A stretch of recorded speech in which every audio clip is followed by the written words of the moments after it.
Good afternoon, everyone. So before we start, I would like to begin to all of you to turn on your camera so I can see beautiful faces here.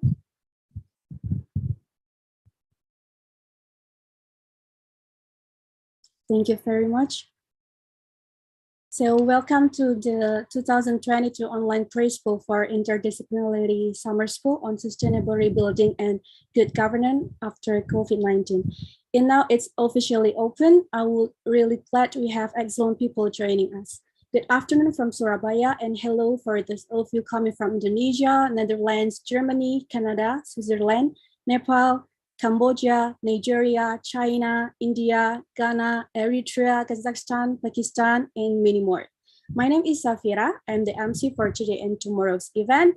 It's my pleasure to welcome you here. I would like to thank you for joining us today for this special PreSchool for introduction to the Interdisciplinary Summer School 2022, an issue for building back better post-pandemic by taking sustainability goals and principles of good governance in reopening strategies and policies. It is a great opportunity to expand on your knowledge and of course your networking. At this time, I would like to invite the Director of Postgraduate School Airlangga University, Professor Dr. Badri Munir Sukocho, SA, MBA, PhD, for giving a welcoming speech. Ladies and gentlemen, Professor Badri. Thank you, Mbak Fira. Assalamualaikum warahmatullahi wabarakatuh. Good afternoon, everyone. It is our pleasure from Postgraduate School to welcome you for this PreSchool for Interdisciplinary Summer School on Sustainable Rebuilding and Good Governance after COVID-19. Although this event conduct online for this time, hopefully for our summer school this year, we can do it hybridly. And I would like to invite to all of the participants to join us in Bali, either online or offline. And first of all, I would like to say good afternoon and for distinguished guests, Professor Dr. Ima Desara, the Dean of Faculty of Economics and Business, Warmadewa University, and also Professor Dr. Al Willem Eringa, former Dean of the Faculty of Law, Maastricht University, and Director of the LEAP project. And for this program, I think we have all distinguished speakers that will join for this PreSchool, including Dr. Arif Hargono as the coordinator of Master Program of Disaster Management from our school, and also Dr. Nimade Sukartini as the coordinator of Master Program of Health Economics, Dr. Radian Salman, coordinator of Master Program Science, Law and Development, Dr. Nilu Putu Indiani, and also Dr. Sasha from Maastricht, Dr. Pawita Talib, Dr. Faizal Kurniawan, Dr. Kyung Eun, Anna Choi from Baden-Württemberg, and then Professor Dr. Kelly from Simon Fraser, Dr. Nuria Rawati, Professor Teresia, Dr. Setia Haksama, Dr. Andes I Ketuputra Erawan PhD, and also Professor Dr. Sebastian Hasselhaus,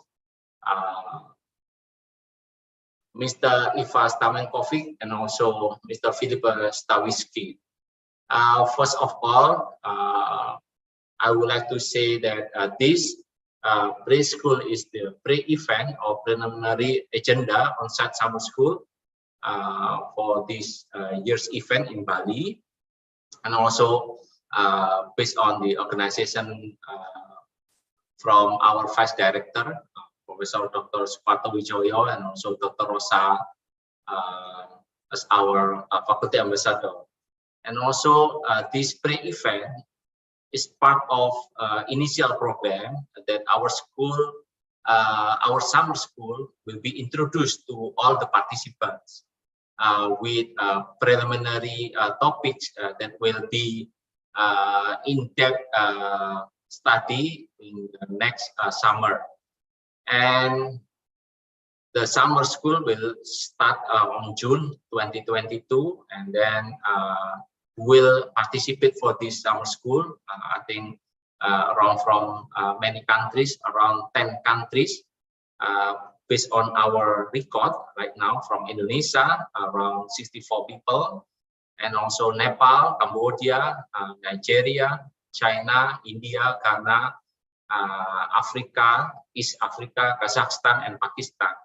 And hopefully this event also will align with the global topic that we can recover together, recover stronger after the pandemic COVID-19. And then many topics can be discussed from different perspectives, from different nationalities. How do we recover stronger and together after the pandemic? And also, we welcome all of you to join our summer school, and hopefully our interdisciplinary perspective also will provide many insightful perspective and solution for the world's multidimensional problems. And I believe that all of the participants will get the benefit from multidiscipline and also multi-perspective from our speakers. And finally, we really honored to welcome you for this PreSchool, and then please welcome and join our summer school on this topic. Thank you. Thank you, Professor. Moving right along, it is now my pleasure to introduce the Dean of Faculty Economics and Business, Warmadewa University, Dr. Ima Desara SA MP. You may have the floor.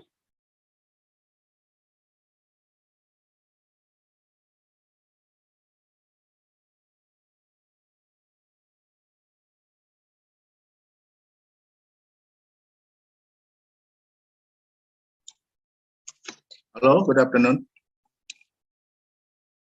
Good afternoon for the Dean. Okay, thank you to the host, Mr.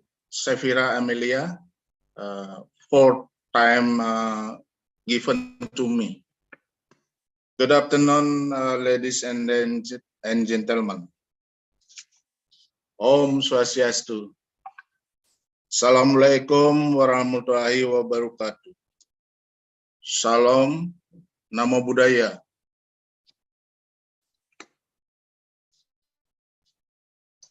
The Honorable Director of Sekolah Pasca Sarjana Airlangga University, Prof. Dr. Badri Munir Koco SE, MBA PhD. Thank you. Your Honorable Prof. Dr.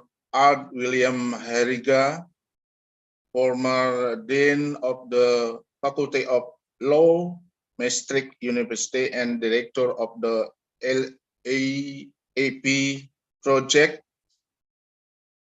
the convener, all lecturer and speaker and moderator, the committee of this interdisciplinary summer school program, all participants, ladies and gentlemen. First of all, let me express my gratitude to the good Almighty because of His mercy. We all called God together virtually here on this opening agenda on behalf of Faculty of Economics, on behalf of Faculty of Economics and Business University Warmadewa. I would like to convey my deep gratitude and appreciation to Director of Sekolah Pasca Sarjana Airlangga University, who has invited us to join this great event. Ladies and gentlemen, Recently, we all realize that Indonesia and most countries in the world have been fighting to control COVID-19 with its variants. And fortunately, we have successful in the handling a critical period of this. Fortunately, we have successful in handling of a critical period of this pandemic. So what next? To be able to emerge from the pandemic in the all aspect of life, it is necessary to do some effort and create a right formulation and strategies. I do believe that this program will be beneficial for all of us in order to get an alternative solution to emerge from the pandemic, so that we all could live normally again.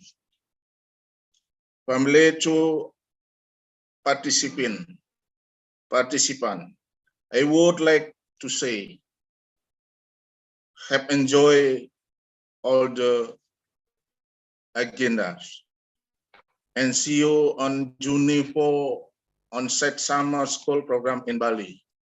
Thank you very much. Om Santi Santi Santi Om. Wassalamualaikum warahmatullahi wabarakatuh. Salam sejahtera, salam namo buddhaya. Thank you very much. Thank you, Doctor. And the next one, ladies and gentlemen, please join me in welcoming Professor Dr. Alt Willem Heringa, former Dean of the Faculty of Law, Maastricht University, and the Director of the Legal Education, Ethics, and Professionalism Project. To Professor Dr. Alt, the floor is yours. Good morning to all of you. Thank you for welcoming me. Good afternoon to you in Indonesia. For me, good morning. As for my colleague Sasha Hart, we got up very early. It's still even dark outside. Welcome. Thank you for welcoming me here and say a few words in the opening for your wonderful preschool meeting today on March the 16th. No, actually it's March the 17th. On a wonderful topical topic, so to say, the topic of good governance and also sustainability after the COVID pandemic. As you probably might know, we have with the LEAP program, which is a project between Indonesia and the Netherlands, we have tried to introduce and worked with Erlangga and 5 other partners in Indonesia to introduce aspects of good governance in legal education and to strengthen those aspects. And also we have set up a website in Indonesia, cons.id, about good governance and to engage in a debate about good governance. Why this topic? Well, I think the topic of good governance stands for many features and has many rationales. One, of course, is that it embraces rule of law. It embraces the quality of a constitutional model and a constitutional system as a value in itself, but also as a value which can and does, as the World Bank has shown, because it strengthens and enhances the quality of a state, the quality of building an economy and attracting businesses and being an effective state. So good governance stands for many features. It also stands for a good balance between those features.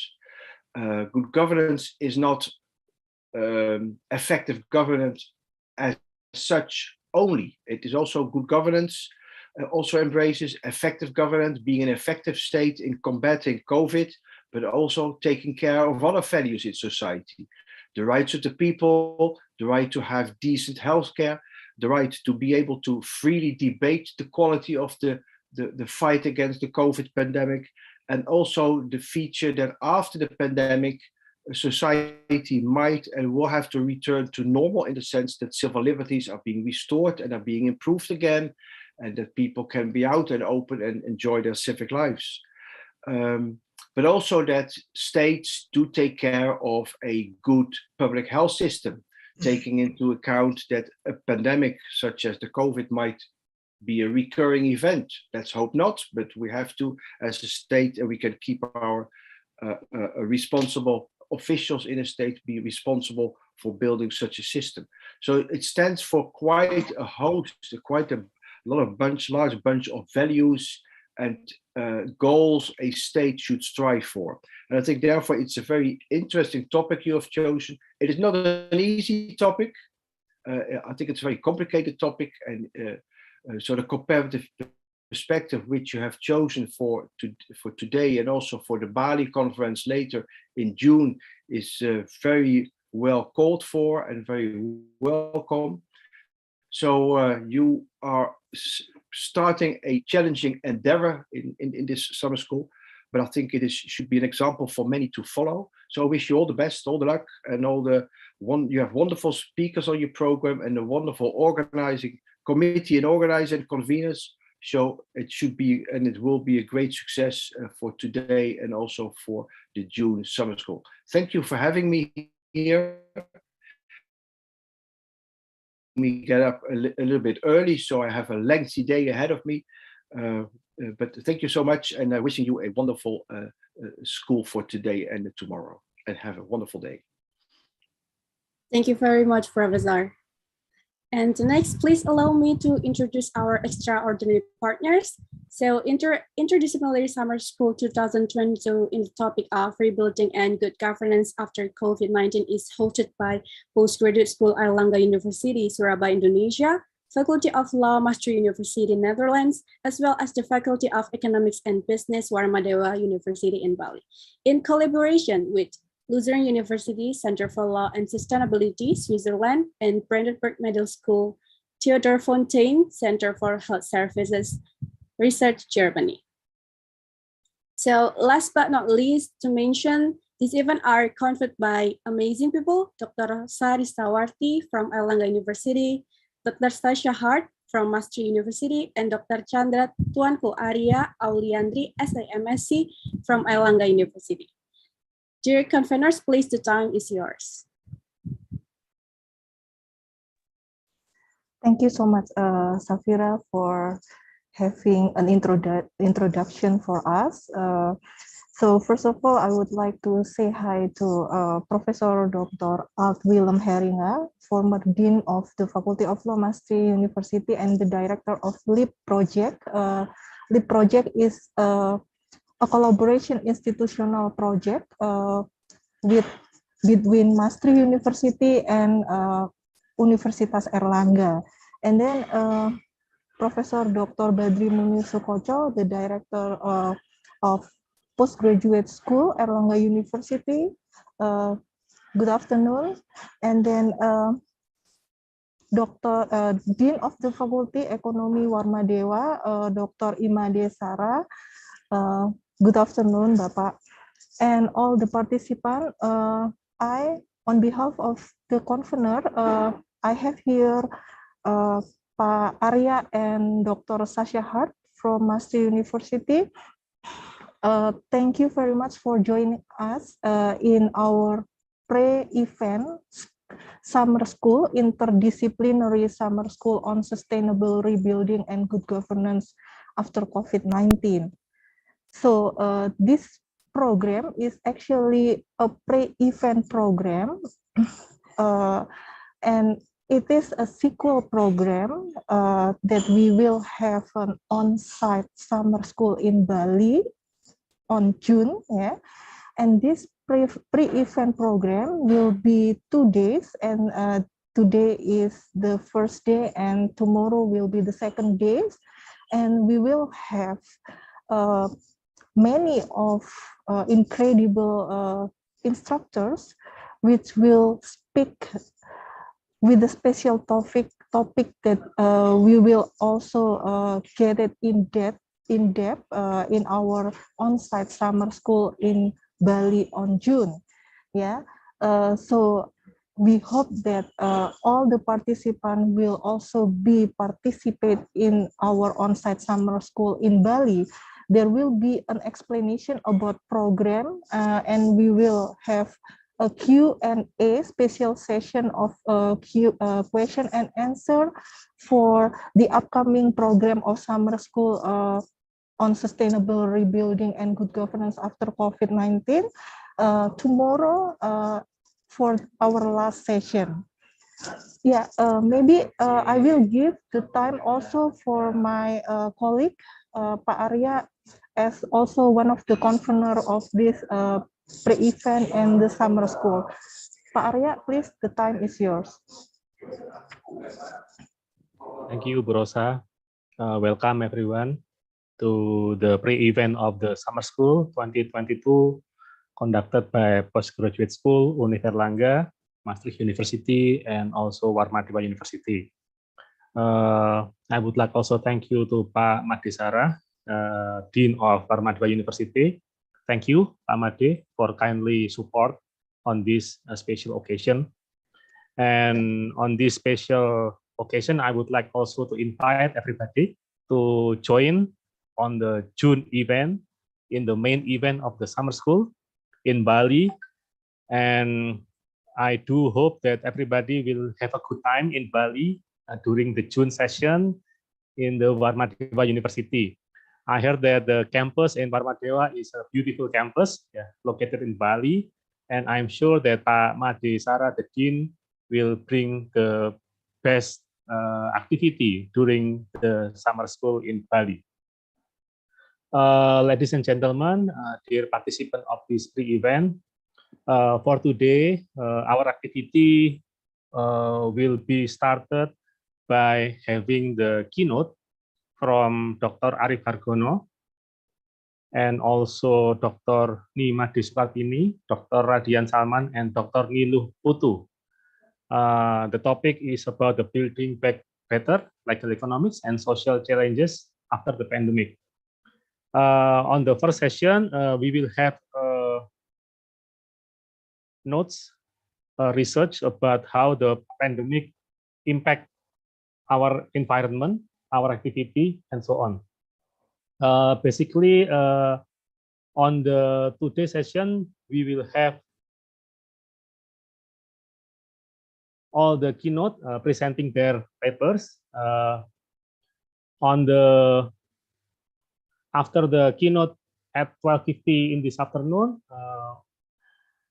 at 2 in the afternoon, we also have a short lecture from Dr. Sasha Hart from Maastricht University. The topic is about the pandemic as a test case for the rule of law and good governance. And continue on today at 3 o'clock, we have a discussion session with all the speakers, Dr. Sasha, Dr. Radian, Dr. Prawitra, and Dr. Faisal. Later this afternoon, we will have also a short lecture from Dr. Kyung Un Choi. The topic is about human resource development after the pandemic, the role of employers and employees in forging a healthy society towards a health literate organization. Before the closing session, this afternoon, we also have a discussion conducted with Dr. Kyung Un, Professor Dr. Kelly Lee, also Dr. Nuri Herawati, and Professor Dr. Teresia. We do hope that this summer school, the pre-event of the summer school on the first day, will enlighten everybody, the participant, adding the knowledge, and also we can have a good network together. And as an academia, I also hope that we can have a joint research together and publish in academic papers, so that this issue will keep on going and be a concern for all of us after the pandemic is over. Last but not least, I do hope that everybody will enjoy this session today and tomorrow. And tomorrow, during the closing session, we will have the Q&A session about any inquiry related with the summer school in June in Bali, because we believe that the participant will be a lot of them who will join us in Bali, not only participate in the event, but also to enjoy the beautiful location of the Bali Island. So I think thank you from me, and I will let Dr. Rosa to continue the session. Thank you. Thank you, Pak Arya. So we have also Dr. Sasha Hart as one of the conveners here. Maybe Dr. Sasha Hart want to say something, please. Thank you very much, Bulosa. Good morning. I hope that everybody can hear me. For me, just as for Professor Alphelum Heringa, this is a very early morning, but I'm very glad to see so many participants in this event, and also that it has become so international already. We are really working on internationalization of this summer school of the main event in Bali, and to attract an even wider international crowd of participants for the main event in June. For today, I look forward to this preschool event as well, really an exercise of getting into the topic of the summer school. We're expecting some interesting lectures, and especially some interesting discussions after the lecture today. And I would very much like to invite everybody not just to listen, but to also engage actively, ask questions, make known what your particular concerns are, what your particular viewpoints are on the topics discussed today, because all of this will also help to inform the program of the summer school, because the audience that we organize the summer school for is really the participants with their educational but also professional and local backgrounds. So we try to organize this event to bring to light some good practices that have become known internationally in curbing this pandemic and in sustainably rebuilding after it. So I wish us all a successful and fun 2 days in the preschool, and that we leave with much anticipation for the main event in June, to which I very much look forward. Thank you very much. Thank you, Dr. Sasha Hart. So I would like also to emphasize that this program, this pre-event summer school, is proposed to have all of you a prior knowledge. So once again, enjoy the pre-event summer school, and we will see all of you in the Q&A session tomorrow. Thank you, Vira. Thank you, conveners. So before enter our main session until the next 6 hours, kindly please turn on your camera so the committee can take a documentation, please. Mungkin Mbak Herma bisa menghitung ya. Okay. I will take for the first slide. 1, 2, 3. Okay, for the next slide. Get ready, everyone. 1, 2, 3 already done. Next slide. 1, 2. Okay, already done. And the last slide. 1, 2, and it's already done. Thank you, Vira. Thank you, Mbak Herma. So it's now we have exciting topics to hear from our marvelous expertise. So I would like to invite our moderator for the first lecture, John Sampe and Enrico Silangin, to take the rest. John Sampe, you may have the floor. Excuse me, am I audible, Vira? Yeah. Okay, thank you very much. Hello, distinguished participant. Wherever you're joining this event from, I just hope that everyone is doing well. My name is John Sampe, and I would like to welcome you all to our very first session, where we would raise such important questions on our livelihood after the pandemic. Questions such as, well, what would we be able to be back standing on our feet again? And what's the possibility of rebuilding better future of law, economy, and society? Helping us answer these questions, we have a line of outstanding keynote speakers who will share their brief thoughts on their respective matter. To get started, I would like to invite Dr. Nimade Sukartini to present the first remark. Thank you, Prof. John. Or should I call you Sampe or John? John will be fine. Thank you. Okay, thank you, John. Let me share the screen of my presentation. Can you see the PowerPoint? How about my voice? Is it clear? Okay, yes. okay. Let me start. First of all, let me say good afternoon for all the participants from Indonesia. Good afternoon for Bapak Dr. Madesara from Warmadewa University, and good afternoon for Professor Badri Munir Sukocho. And then good morning for the all participants from the outside of Indonesia, particularly from Maastricht University.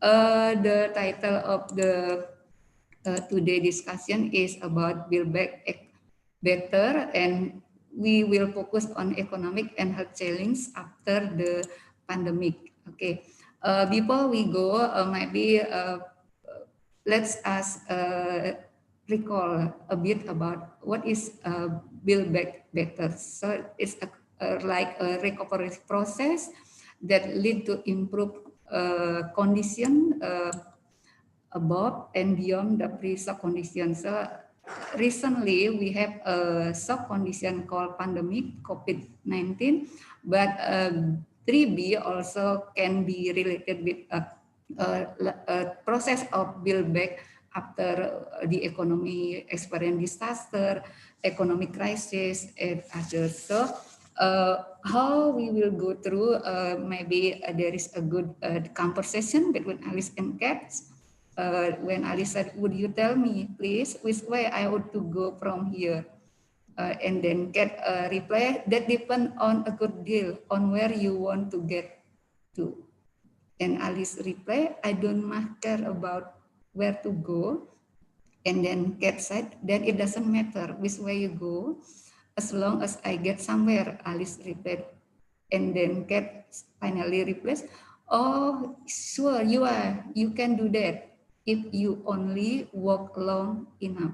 I quote this one from the paper about Build Back Betters. And then we will discuss about BBB is a multidimensional.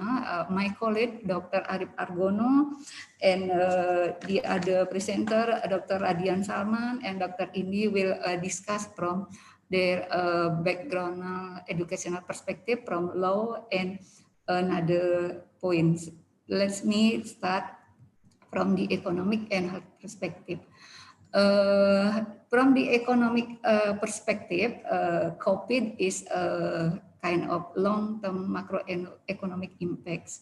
So at the beginning of the pandemic, government all over the world and also Indonesia proposed to do kind of procedure physical distancing, and at that point the policy of the government is to regulate the way we work, and some industry, especially those who are in labor intensive technology industry, has to adjust with this regulation, physical distancing, and keep the procedure of health. And then some industry after the pandemic start happen in Indonesia has to arrange how the worker will work in the industry. Some need to work from home, but when the industry cannot afford for the cost of the production, they have to labor laid off, and this will result in unemployment. From economic perspective, unemployment is a disequilibrium of the market. So it will result in not only economic cost, but also social cost. what the economic cost and what is the social cost of unemployment during the pandemic. We will discuss briefly in the next real summer course in Bali in June. Okay, just for your information, Pak Made, Bali is my hometown also, so we will enjoy Bali. At the beginning, we already see how the Balinese dance, really nice.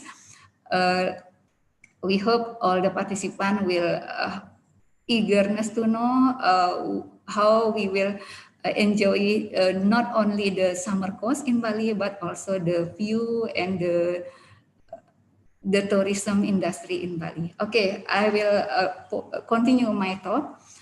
Okay, another social issue during the pandemic is because a majority of the unskilled labor are laid off, so they have more time, quality time in the home, in the household, and there is a preliminary data indicate, I quote it from the local magazine in Indonesia, that indicate that during the almost 2 years break, the pandemic, where the majority of the labor spend of their time work from home, this is followed by the increasing in the birth of rate. The prediction is about 10%. So the other consequence of the relaxation of the economic activity, we have a larger population size. Also, we will discuss a lot later in Bali. Another issue from the pandemic is because of high issues of health during the pandemic, we extensively use the something to protect our health. So we used to wear masker, and at the peak of the Delta variant, actually we have to change. There is a regulation. We have to change the masker. We have to use every 2 hours. We have to use a medical masker. And then, because in Indonesia we have so many population, the 4th largest population in the world, this condition, we want to protect our health from the spread of the virus, but we forget how to maintain the after use masker, for example, or some other medical equipment. So this is an illustration, another social issue after the pandemic. So we need to manage in the future which way we will go through, where we start from. Okay, let me move to the health issue because we only have 15 minutes for each presenter, so I go to the health issue. For your information, recently we have a new department in postgraduate studies. It's called a Department of Health Economics. So after discussing some issue in economics, let me share a little bit my knowledge regarding health issue in Indonesia. Okay, before the pandemic, many government document reporting that there is a double burden in health issue in Indonesia. One of them is about non-communicable disease regarding the case of obesity. So some studies notice that obesity is not really like a disease that spread quickly, but when the population member has a case of obesity, this will become a mother of another disease. So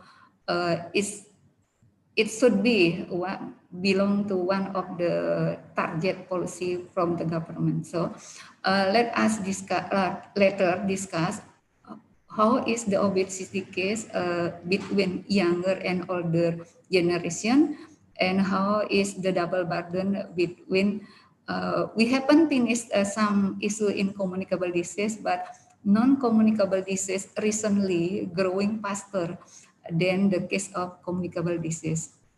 And we will also discuss some about how to maintaining essential health service after the pandemic, particularly with the medical human resources.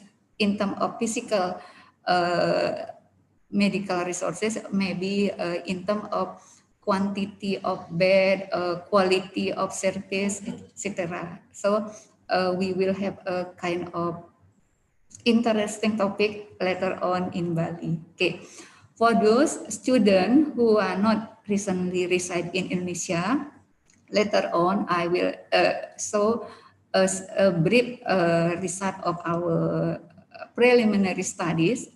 So this is a map of Indonesia. Here we are now in Surabaya, Universitas Airlangga, and next on June we will move to Bali here. One of the most beautiful place in Indonesia, and we will enjoy the summer course later here. In my preliminary study, I will focus on all region in Indonesia, but then I will disaggregate data based on situation in Java and Sumatra and the rest of Indonesia. And the question is why I have to divide the region of analysis by Java and Sumatra and the rest of Indonesia, because Java and Sumatra is two islands in Indonesia with the most densiest studies. So altogether, population in Java and Sumatra account for almost 50% of the Indonesia. So if we divide equally, the 50% of population is in Java and Sumatra, and the rest 50% spread from, this is Borneo Highland, Sulawesi, Maluku, Papua, and Nusa Tenggara. Nusa Tenggara divided by two, Nusa Tenggara Barat and Nusa Tenggara Timur. We will have a good story about Nusa Tenggara Timur later in our finding. Okay, let us move to a simple picture about the obesity among adults. So this is information based on 2018 riset kesehatan dasar data. So this data provide aggregate level of obesity among adult by province. So if we focus on the region, so when the blue one is obesity and the orange one is separate obesity. So at glance we can see there is an equal chance the obesity and separate obesity by province for adult population in 2018. And Nusa Tenggara Timur, the one that I said here, become the lowest prevalence of obesity for adult. And DKI Jakarta, the capital city of Indonesia, recorded where the most percentage of population, almost 10%, is already have health issue called obesity. So if we compare it with the, when I call double burden, older population indicate this issue, but a younger generation, this is a figure for the child under 5. We get that case of obesity entity is the lowest one, but when we focus on the younger one, undernutrition much larger than severe undernutrition is happen in NTT. So just comparing two generation, older and the younger one. Older one is a kind of exceed input consumption, they become obesity, but to the babies under 2 years child, most of them are undernutrition in the case of NTT. This is a serious alarm for the health issue in the future. So this condition is in 2018. So what happened during the pandemic in this province? So this will be interesting. Later on, we'll discuss this in Bali. Okay, this is just a preliminary result of our study. When we aggregate the data, we found that infrastructure, change in infrastructure, such as number of hospital, number of specific hospital, number of puskesmas. Puskesmas is a primary health service at sub-district level. So in Indonesia we call it kecamatan. So the first health service is puskesmas, and then go to the higher one is hospital. Then we found that child obesity significantly reduced in rest of Indonesia region. So when we sub-decide the sample here, we got a better or quicker improvement for the obesity case in this area compared to the main area Java and Sumatra. So for the case of child, but when we focus on the older generation, we have the other issue. Because this is just a preliminary, so I just show you a brief history. Okay, Indonesia has a tropical disease, so malaria still put alarming number where government spending on health still focus on this one, but another issue called filariasis also become a serious issue, especially in Java and Sumatra. This is at least 5 districts in each province where filariasis now become like an endemic. So this one also need a serious attention when we will bring back the development, because population provide input for labor. Labor is a main issue when we want our economic activity goes faster. So we want our economic back to the normal condition, but we also, the most priority is how to carry our population, our community with the good condition. Here is some issue about non-communicable disease. According to the World Health Report, and especially Indonesia from the Ministry of Health, said that there are, among others, 3 diseases that recently grows very faster. The first one is diabetes mellitus. Here is the figure between province, and then the hypertension, and the last one is heart disease. And then this one, when we during the pandemic, this kind of disease need outpatient treatment, regular outpatient treatment, but when during the pandemic there a kind of self-selection, they don't continue to treat the health issue because they don't want to get infected. So it should be another alternative to keep being treated for the health service, but majority of those who previously outpatient from the hospital, they don't know to use an alternative called telemedicine. So still more than 50% doesn't utilize this service.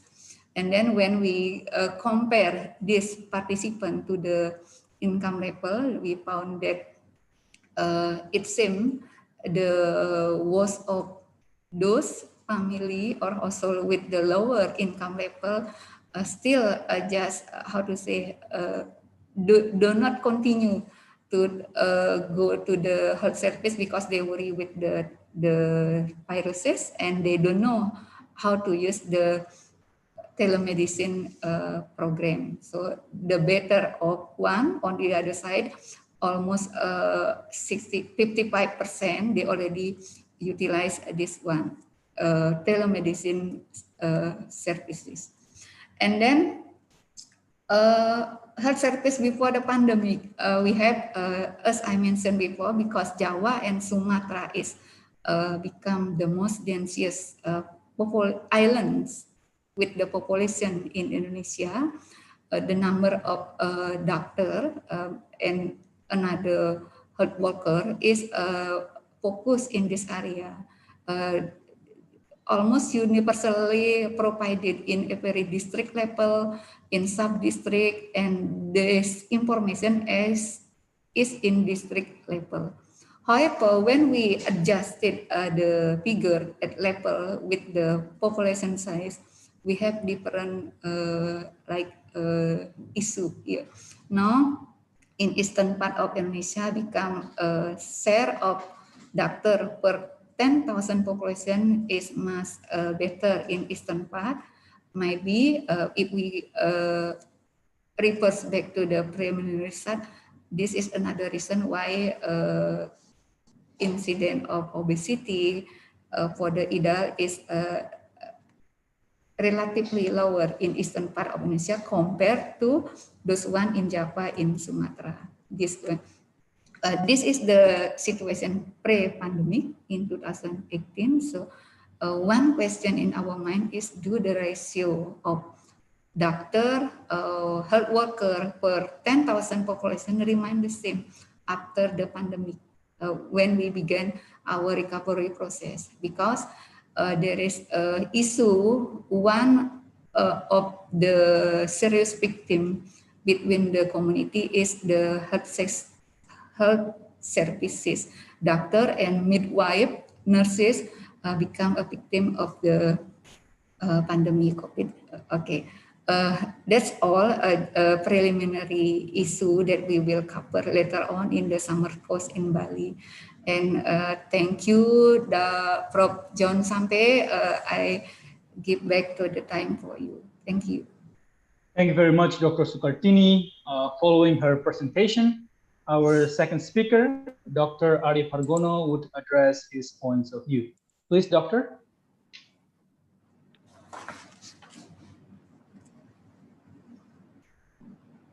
Thank you, John Sampe. Let me share our screen.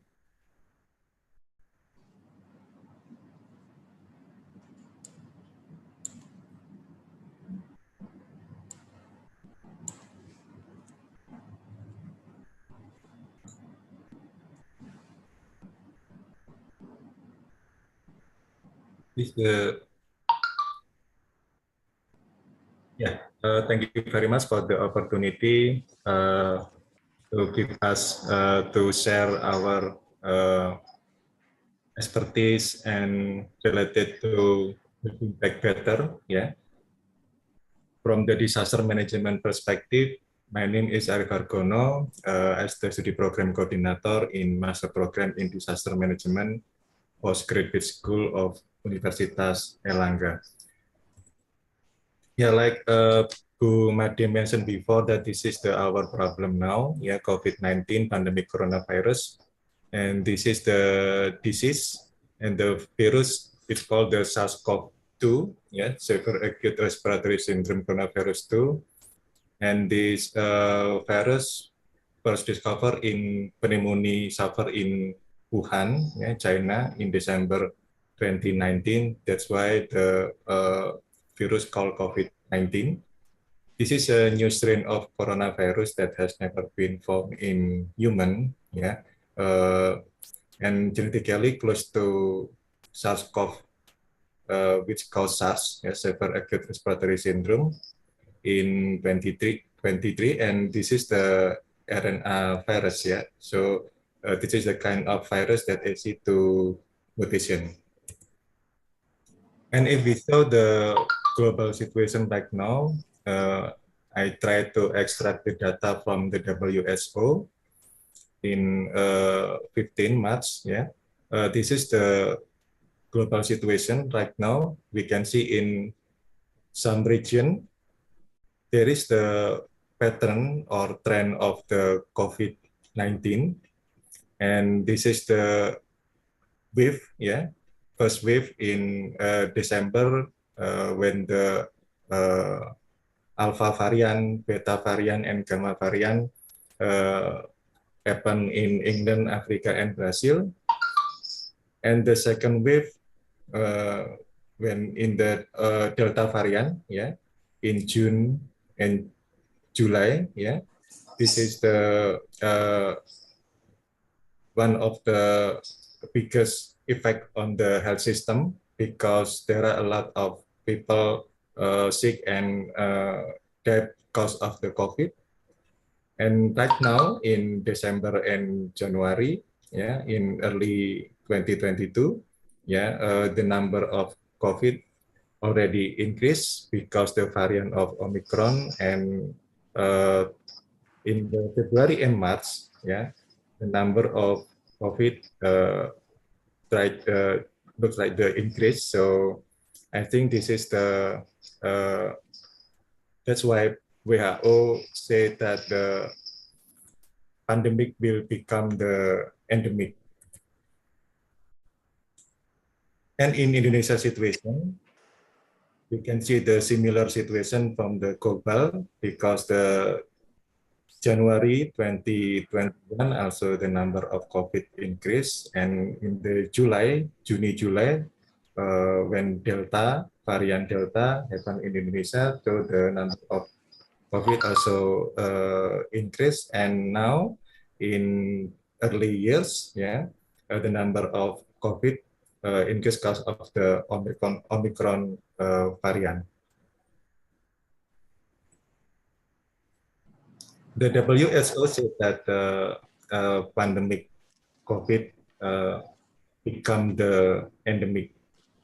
This is the different situation between the outbreak, epidemic, pandemic, and endemic. Yeah, outbreak is small but unusual.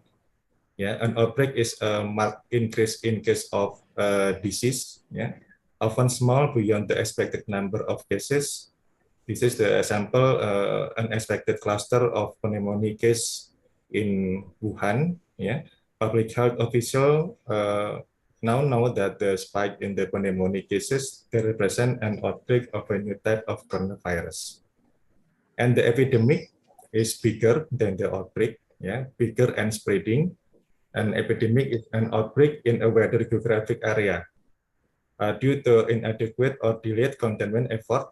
Yeah, this is the example when people in place outside in Wuhan began to test positive for infection with SARS-CoV-2. And pandemic is bigger than the epidemic because the international and out of the control. An epidemic that spread to many countries or regions of the world. Some epidemiologists classify a situation as a pandemic only after disease persists in some newly affected areas through the local transmission. So the pandemic is the highest level of the global health emergency. And this signifies a widespread outbreak at the various regions of the world. And the pandemic, yeah, this is more consistent, limited, happen in limited region. Yeah, endemic is the presence of a disease or infectious agent that is consistently present but limited to a certain area. This makes disease spread and rate predictable. And right now, WHO or some countries say that the COVID will be in the endemic state. But the problem is we have to still concern to COVID-19 because the virus is still here, and the activity to protect and to against the virus is still to sustain, to make sure that COVID-19 can the number still increase.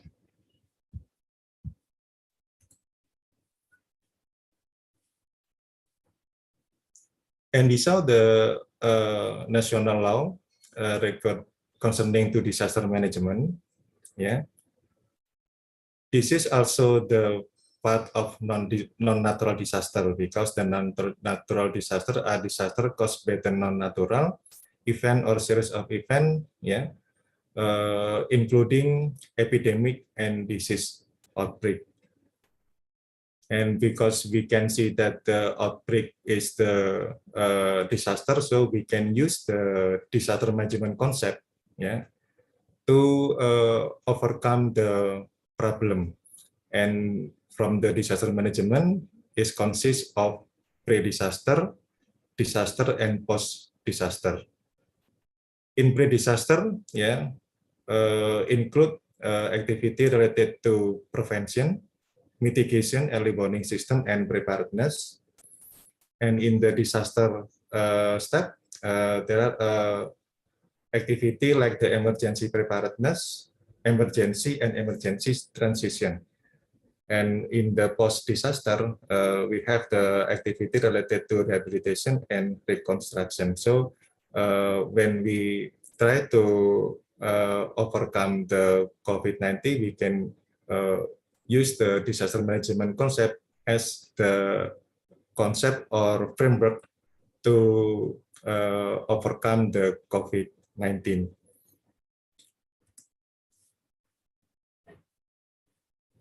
And this is the preparedness and response planning regarding to overcome the COVID-19. There are 5 steps and to preparedness and response planning. Number 1 is country level coordination, planning and monitoring. This is very important because COVID is the pandemic, and the mobility is also the part of the risk factor for the COVID-19. And the second one is the risk communication and community engagement. And number 2, surveillance, rapid response teams, and case investigation. Surveillance is one of the strategic activity to monitor and to monitor and to evaluate the program regarding to COVID-19. Number 4 is point of entry. Number 5, national laboratories, and number 6, infection prevention and control, and number 7, case management. Number 8, operational support and logistics. This is the public health surveillance, like I already mentioned before, that the surveillance is the one of the strategic activity to monitor the COVID-19. In public health surveillance, we have the 2 kind of institution, healthcare system and public health authority. Healthcare system is the institution that provide the healthcare, like the puskesmas or the hospital, and public health authority is the institution that provide the law and regulation. The data is collected by the healthcare system, puskesmas, hospital, collect the data regarding to COVID-19 and risk factor. So basically in the surveillance, they collect 2 kind of data. First data is about the case, the health problem, and the second data is the risk factor. The case and risk factor data collected by the puskesmas and hospital, and then reporting to the public health authority. Public authority, for example, district health office in kabupaten kota, and then provincial health office, and then the Ministry of Health. So the data collected by the puskesmas and hospital reporting to the public health office. And the public health office analyze the data and then interpretation the data to come up with a decision, and then decision feedback to the healthcare system. And then healthcare system take action, conduct the recommendation from the public health authority.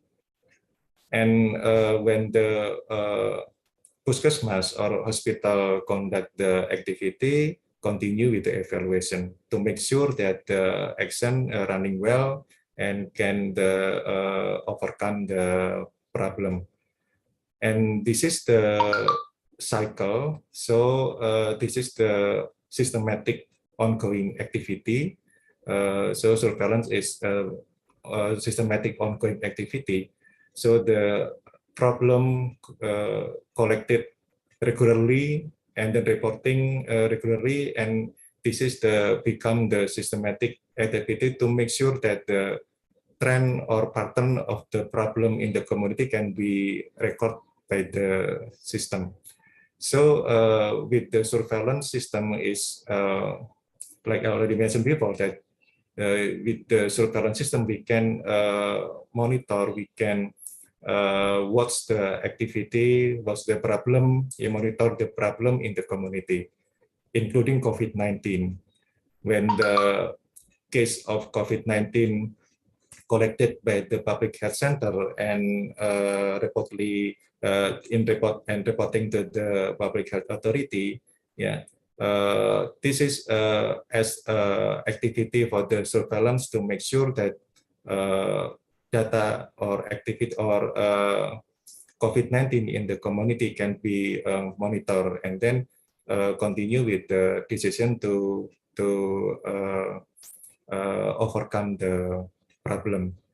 Yeah, that's why the epidemiology said that one of the strategic activity to overcome COVID is tracing, and then testing, tracing, testing, and treatment. This is in the surveillance core function. It means that the case detection, case registration, and scan confirmation is also the part of the surveillance to monitor the case and as the early warning mechanism, to make sure and activity or the condition of the COVID can be monitored and then solve the problem. So surveillance is the ongoing systematic, including collection, analysis, and interpretation of the outcome-specific data for use in the planning, implementation, and evaluation of public health practice. But even we have the surveillance and we conduct all of the activity to overcome the COVID-19, but still we have the potential problem, testing, tracing, treatment as the part of the surveillance system. The number of the testing, tracing, treatment still low, under the target of the WHO. And also health protocol compliance, wear a mask, washing hand, keep the distance, stay away from the crowd, and reduce mobility. This is also the problem because we can see that a lot of people already forget to related to health protocol compliance. And also the vaccine coverage. This is also important to increase our immunity for the COVID-19, but the problem is not all of the people ready or have vaccinated, and also the limitation of the vaccine. Also, and the other problem is related to access related to vaccine coverage. That's why networking of the pentahelix, from government, private sector, and then the community, media massa, mass media, and also the academia, should be work together to make sure all of the health system, all of the activity to overcome the COVID-19 can running well. So this is a little bit ourselves related to disaster management for overcome the COVID-19. Thank you. Very well done, Dr. Arif Hargono. Thank you very much again. Next in line, we would hear the legal perspective of the issue from Dr. Radian Salman. Dr. Radian Salman, you may start. Okay, thank you, my colleague John Sampe. Good afternoon here in Indonesia for everyone. I am Radian Salman. I am a lecturer at Master of Science in Law and Development, School of Postgraduate Airlangga University. As mentioned by my colleague John, that I would like to have my perspective from legal perspective. Dr. Faisal and me actually would like to divide into two issues. For me, I am in the good governance in the context of public law, and Pak Faisal will deliver his perspective on law and good governance, especially in the perspective of private law, because he is an expert in private law. I don't want to take my all time here, but I would like to highlight legal issue concerning our situation. The first is, I think that all of us here from Indonesia, from any country, we have similar situation because of the pandemic. So I think then it is always very interesting if we see this perspective from a comparative perspective from any country. So I'm glad to see here that the participant of this conference is not only in the PreSchool, is not only from Indonesia, but also from other country. I am going to start with the legal response after Indonesia declared having or found first case of COVID-19. For example, here we have the presidential decree in 2020 that it created a task force for the acceleration handling coronavirus. Another, we have presidency number 12 2020 concerning that president that the government categorized COVID-19 pandemic as national natural disaster. So there are at least three issues that Dr. Faisal and me going to discuss with you during this PreSchool.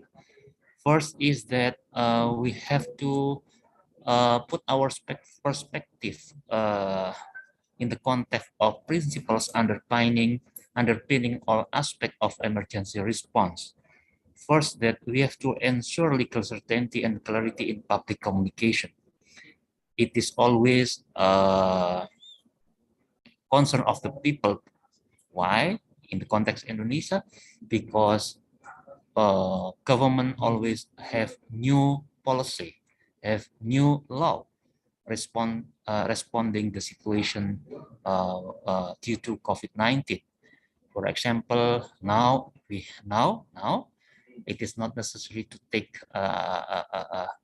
antigen test for mobility, but a couple months ago, maybe it is stricter. So government always change the policy to respond to the situation. Yeah. So therefore, we have to underline that it is important to ensure legal certainty and clarity in the public communication. Secondly, ensuring transparency in decision making. Some cases or discussion here is concerning how government are welcoming to the expert to build or to formulate a policy in response COVID-19. Yeah? For example, when the expert in health expert in health issue say that the government should not relaxing because of the situation now, blah blah blah, and etc. Yeah, but then government say that no, we will relax, and then therefore we have a new policy concerning this. So sometimes this is about transparency of decision making to respond to the situation. And the third is sometimes it is it's sensitive issue concerning international and human rights standards. Yeah, human rights standard, for example, because Indonesia well known for many religions. For example, mostly Muslim population. Sometimes we have a debate concerning when a Muslim have to go for their religion pray together. Yeah, so then because of restriction by the government, so people then protest about this issue. So I think that's all issue that maybe not only actual issue here in Indonesia, I believe, but also this is a similar situation in other country. So I think that's all as a basic or baseline or a fundamental issue that we may discuss during this preschool. Thank you. Okay, thank you very much, Dr. Raden Salma. I would like to get some confirmation. Would Dr. Faisal be able to present or afterwards? Dr. Salma. Dr. Faisal still to be lawyer for the university in the court proceeding now. Okay. So he cannot stand. Yeah. Okay. Then thank you. Thank you. Regardless, still appreciate Dr. Radian and Dr. Fazil for bringing the angle of public and private law to the table. Last but not least, distinguished participants, please join me in welcoming Dr. Niluh Putu Indiani, delivering her remarks, the last remarks of the session, Dr. Niluh Putu Indiani. Right. Good afternoon to all audience. Thank you for joining the session, and greeting also to fellow speakers. I also would like to thank the committee for the opportunity to us in Warmadewa University to collaborate in this highly anticipated event. In this occasion, allow me to outline our study on economic challenges and recovery after the pandemic.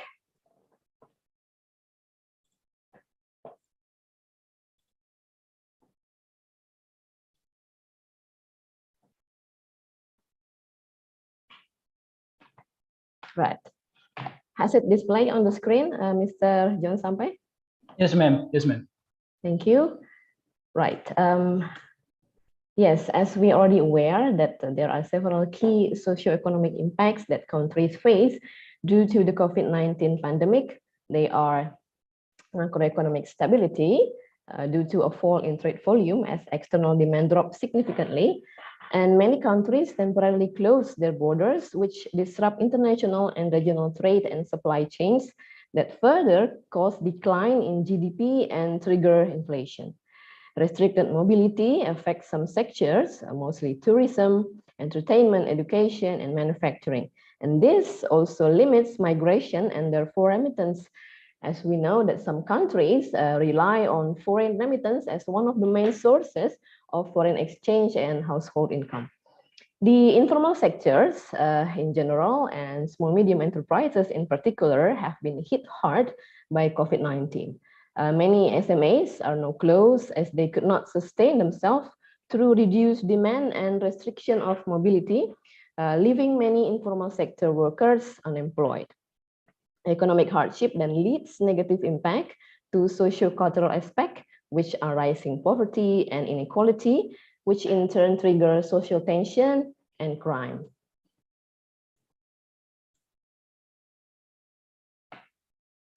Now we are in the midst of an asymmetrical recovery. In some countries, COVID-19 infection rates have fallen significantly, while in others, the virus remains difficult to control.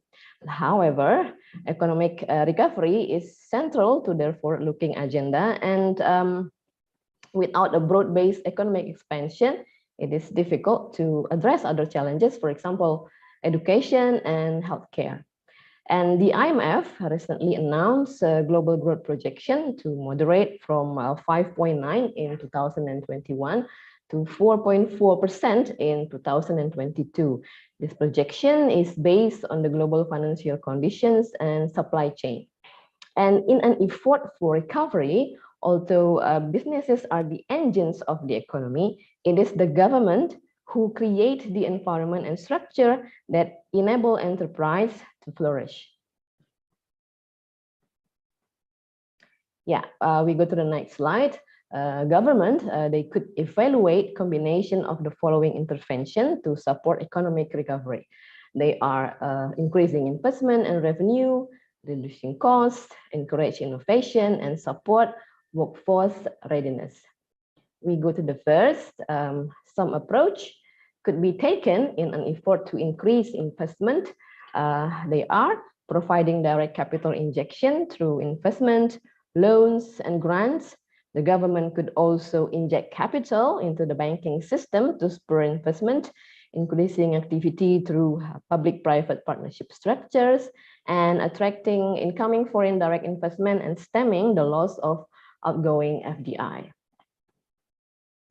And in an effort to increase revenue, some means could be considered, such as increasing direct government spending on public use assets, such as heavy infrastructures, facilities, and it could also be climate retrofitting, also promoting domestic spending on domestically produced goods and services through tax rebate, stimulus, low interest rate, or increased tariff on imports, as well as encouraging spending from international market through renegotiated or new trade agreements.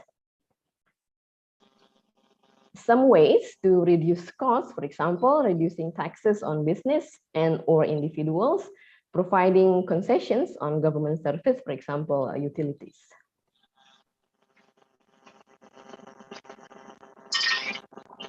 Right.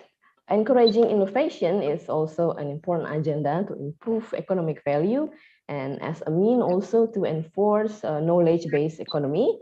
The government could serve as a convener across industry, academia, think tanks, and design and development agency to boost innovations, creating a strong enabling environment, for example, with protection on intellectual property. Supporting workforce readiness is also essential, especially for informal workers who lost their job through facilitating upskilling and reskilling program for managerial skills, digital platform, and expertise in new industries. In planning for economic recovery, the government should answer two questions to help decide the approach that best align with the needs of the country. The first question is, what will best drive the country's immediate economic recovery? Is it an approach that's more locally orientated or globally orientated? In here, countries that are at risk for systemic insolvency, that have high levels of inequality, or whose supply chains for vital industry are at risk, will probably prioritize local economic recovery. On the other hand, countries that rely on global supply chains and financial flows will probably lead with a globally oriented recovery. And the second question is, what's the best option for stimulating national economic growth? Is it government direct involvement or enablement of the private sectors and local institutions? However, this choice is based on the government political party affiliation or structures, and other determinants are how deeply a government thinks it can trust in business and citizens to drive decisions, and also how agile it thinks public and private institutions are. Yeah, based on the four choices that I mentioned in previous slides, it is proposed a strategic quadrant of economic recovery. The first strategic option is centralized and local oriented. In here, government view a high-touch, centralized government and local empowerment as the primary drivers of economic recovery. The key questions for this government are how to best invest locally and identify national champions. National champions are industries at the foundation of nation's economy and support these industries that will drive economic recovery.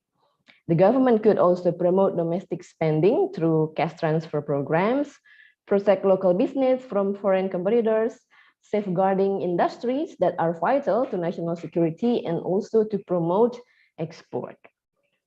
And the second strategic options is decentralized and local oriented. In here, government maintain light central control. And in here, business have a wide berth to operate in a way that maximize profits under the premise that those business also do well to create more jobs and put more money into local economies. The government also needs to enable industries and communities to support themselves. In doing so, will generally involve removing obstacles to corporate and individual economic growth, for example, by reducing taxes, introducing protectionary tariffs, promoting tax incentive, and giving risk guarantees to stimulate investment, also creating incentive for corporation and local government to upskill their workforce. This strategy, however, depends on a central government's strong partnership and trust with local government and private sectors.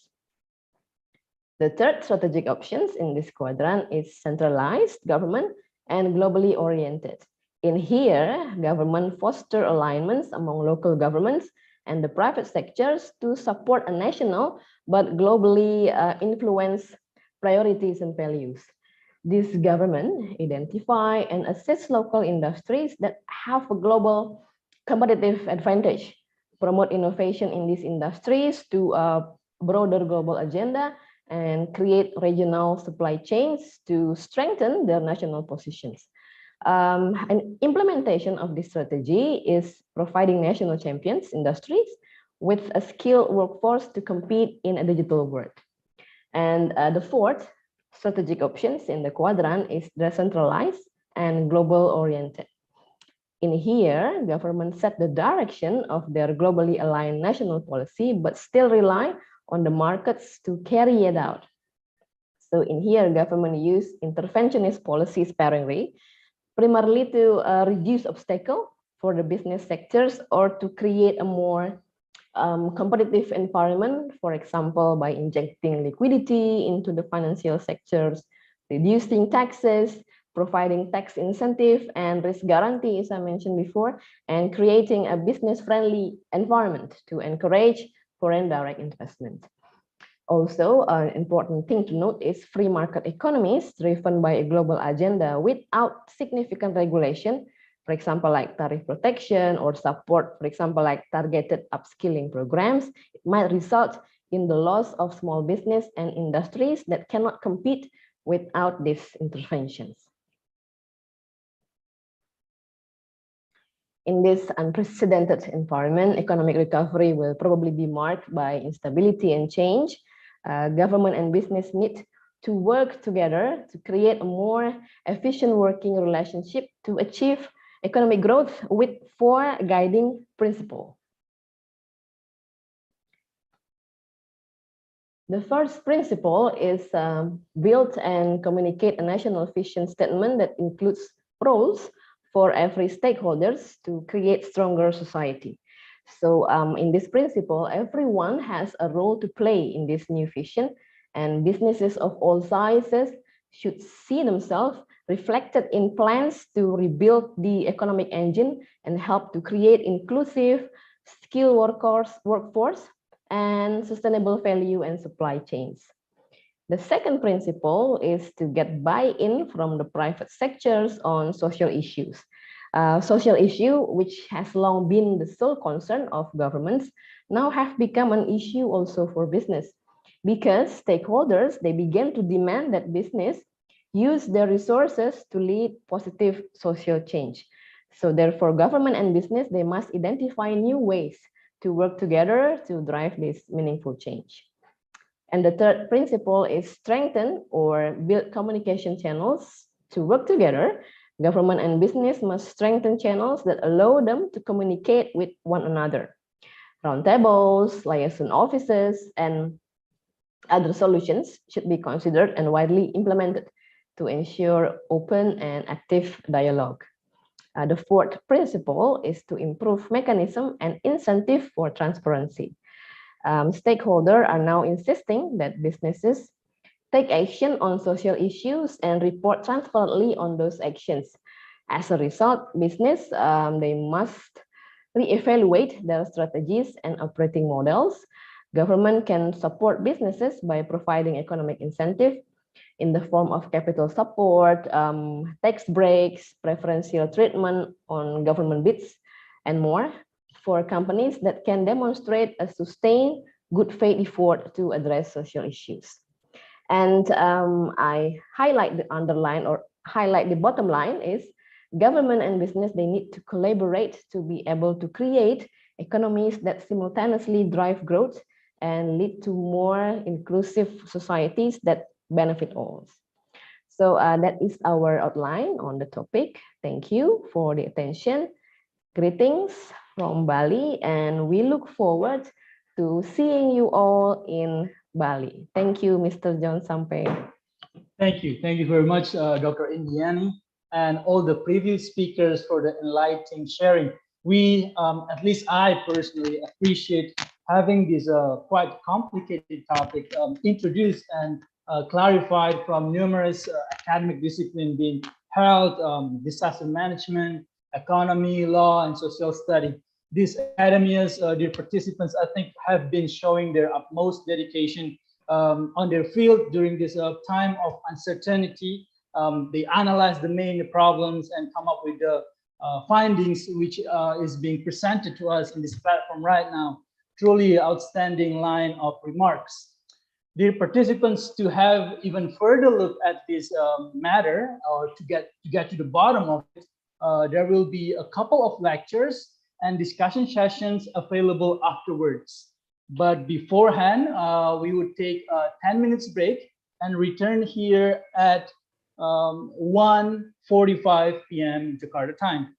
In the meantime, may you guys enjoy the beauty of Bali to this video. See you in a bit.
Okay, welcome back to all the participants.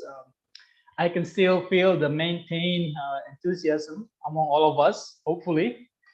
Previously, we had listened to a number of insightful remarks from our keynote speakers. Well, right now, we would get to the main portion of the event. We would have our very first lecture underway on the topic of the pandemic as a test case for the rule of law and good governance, a legal comparison. Without any further ado, joining with us once again, a lecturer at the Faculty of Law, Maastricht University. Please give your round of applause to Dr. Sasha Hart.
Okay, let me greet back the participants. A little bit apology for the misconfusion there before, but regardless, it's now the right schedule to get our very first lecture started.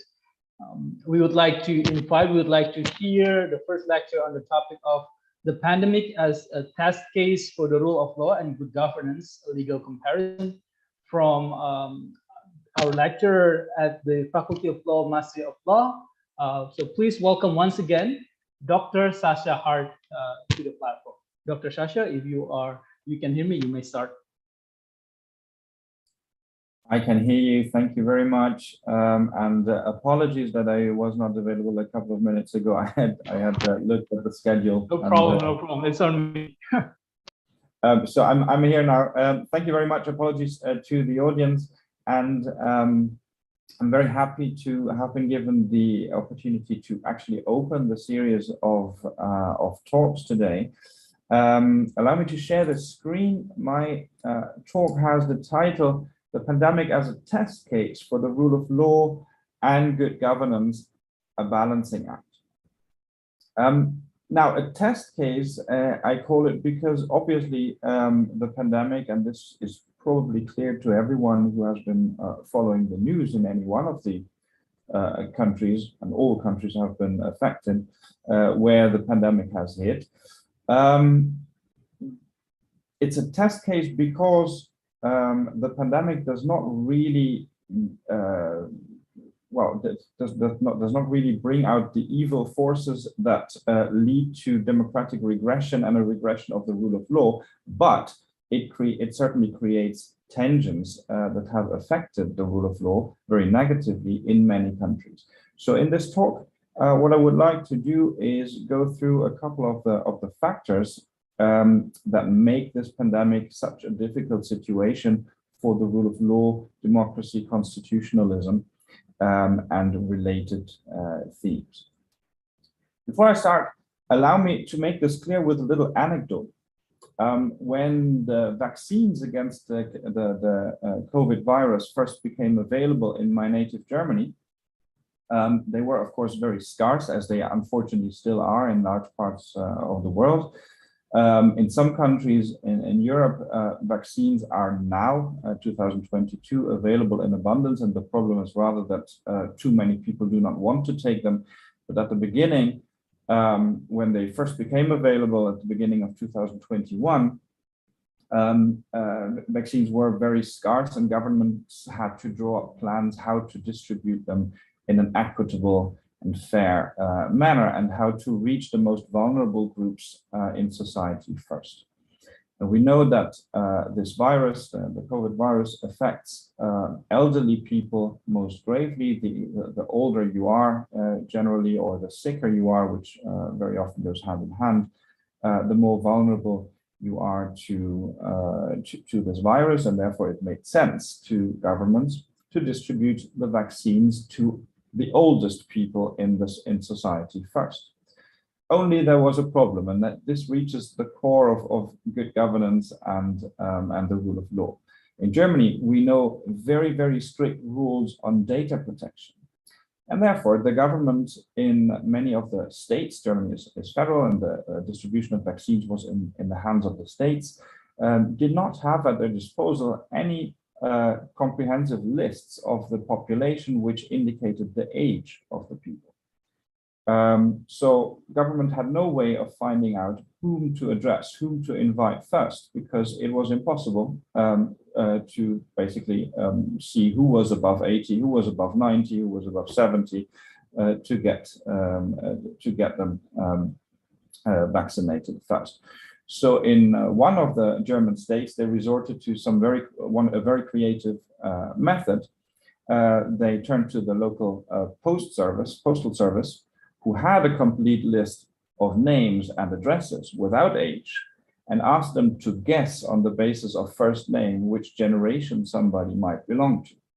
And you see the obvious problem here.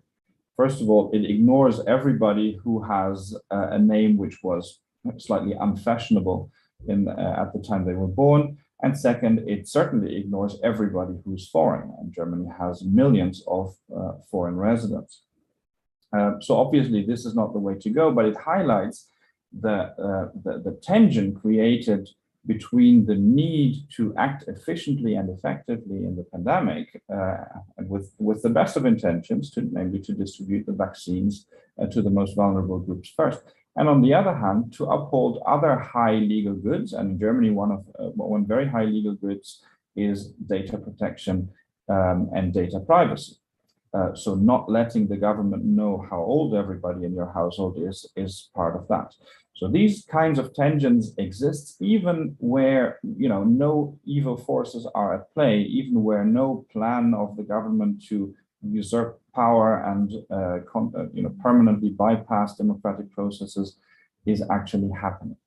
And this is just a little disclaimer at the outset of this talk, because of course we do see that in many countries in the world, the pandemic has also been abused by governments to further ostracize democratic processes and concentrate power in the executive. But these power concentrations have not always only happened for bad reasons, and in many countries they are also temporary, which does not mean that they're not problematic. So in this talk, I would like to, address three main themes. First of all, I'm going through some preliminaries or basics of rule of law and good governance itself. What does it mean? And what does it mean in particular for the governance of crisis situations? And then second, I would like to talk a little bit more in depth about three particular challenges posed by the pandemic. This is not an exhaustive list. There can be many more challenges. We all know it. But I've identified three challenges which I find particularly striking, and which probably every country across the board, from Germany, the Netherlands, Belgium, to Indonesia, to everywhere else, is dealing with in this pandemic, which of course we had hoped would be over by now, or by the time of the summer school. Probably it is not, but very hopefully travel is still possible by the time we engage in the main event in June. Now, the three challenges that I would like to talk to you about are, first of all, what I've already mentioned, the shift of power, or the power grab, if you want, by executives vis-a-vis normal legislative institutions and deliberative processes, to be able to act and react swiftly to problems posed by the pandemic. This goes hand in hand often with an increase in technocracy. So rather than coming to solutions through deliberation and through lengthy discussion in parliament and taking all the interests in society on board and then reaching a compromise, very often regulators act fast and act on the advice of a rather small and rather unaccountable, often, group of, for example, scientists. This is a relatively natural process in a situation of crisis, but in the past years of the pandemic, we can see across the board an increase in the levels of such technocratic decision-making rather than deliberative decision. So power shifts legislative to executive is the first thing. The second is, of course, the limitation of civil liberties. This is probably the most tangible effect of the measures that have been taken to curb the pandemic in many countries. People have been unable to leave their house for weeks or months on end in some countries. Travel is still restricted in many countries. Freedom of assembly is still restricted in many places, and other civil liberties as well. So the limitation of civil liberties is very important, as also civil liberties are really at the heart of the rule of law and constitutionalism. And then lastly, I would bring this back to the potential conflict we see between the need to safeguard individual rights, which in countries under the rule of law is a very high legal good.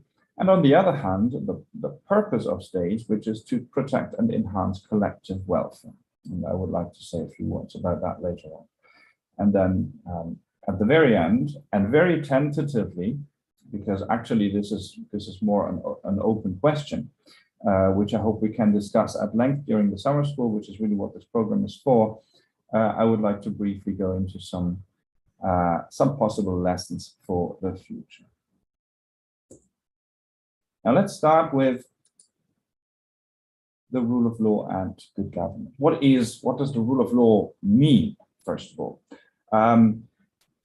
Some scholars distinguish between the rule of law as it exists in common law systems like the UK, Australia, the US, and the Rechtsstaat as we know it in civil law systems like Germany, Indonesia, or the Netherlands also. For now, shall it suffice that they are largely but not completely synonymous, but I think for our purposes, we can treat them as synonymous. Rule of law means that all parts of the state, including all citizens, all institutions, all branches of government, every actor, everybody who does anything, is bound by law. There is no exception to the law based on status, and also there is no exception to the law for institutions of the state. This brings with it that everybody is equal before the law, everybody has equal access, at least in theory, to legal recourse, to justice if something goes wrong. And it brings with it that the principle of legality governs actions of the state.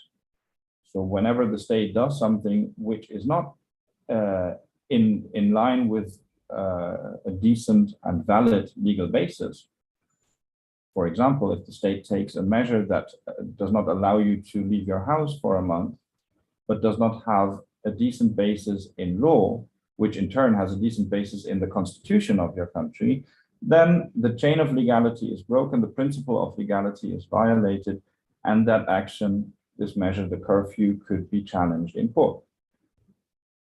Now, this is the essence of the rule of law. Legality, which comes with legal certainty, so the ability to know what will be the law tomorrow and what rules apply to me, and access to justice if something goes wrong. There can be a thin or a thick interpretation of the concept of rule of law. So you could think of the rule of law as merely formal, right? If government sticks to all the right formalities and if all regulations are made according to the process which has been put down in legislation and applies this decently, then regardless of the content of the measure taken, the rule of law requirements will be fulfilled.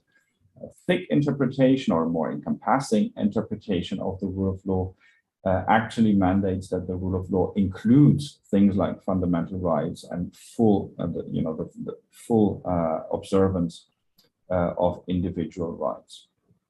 So under a thin notion of rule of law, emergency powers do not automatically lead to exceptions or encroachments on the rule of law, especially if you have emergency powers which are decently formulated in legislative instruments which say, okay, if there is a natural disaster or a pandemic or an uprising or a civil war, then the government may resort to certain exceptional powers for a clearly defined amount of time.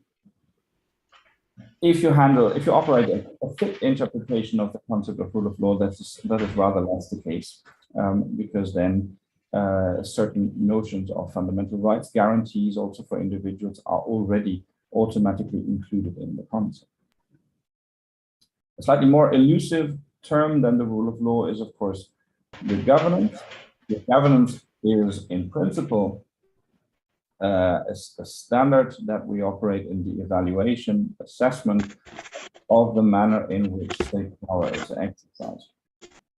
Initially, the term was used by in international development institutions such as the World Bank and the International Monetary Fund to give a guideline for the evaluation of institutions in the receiving states in which they operated.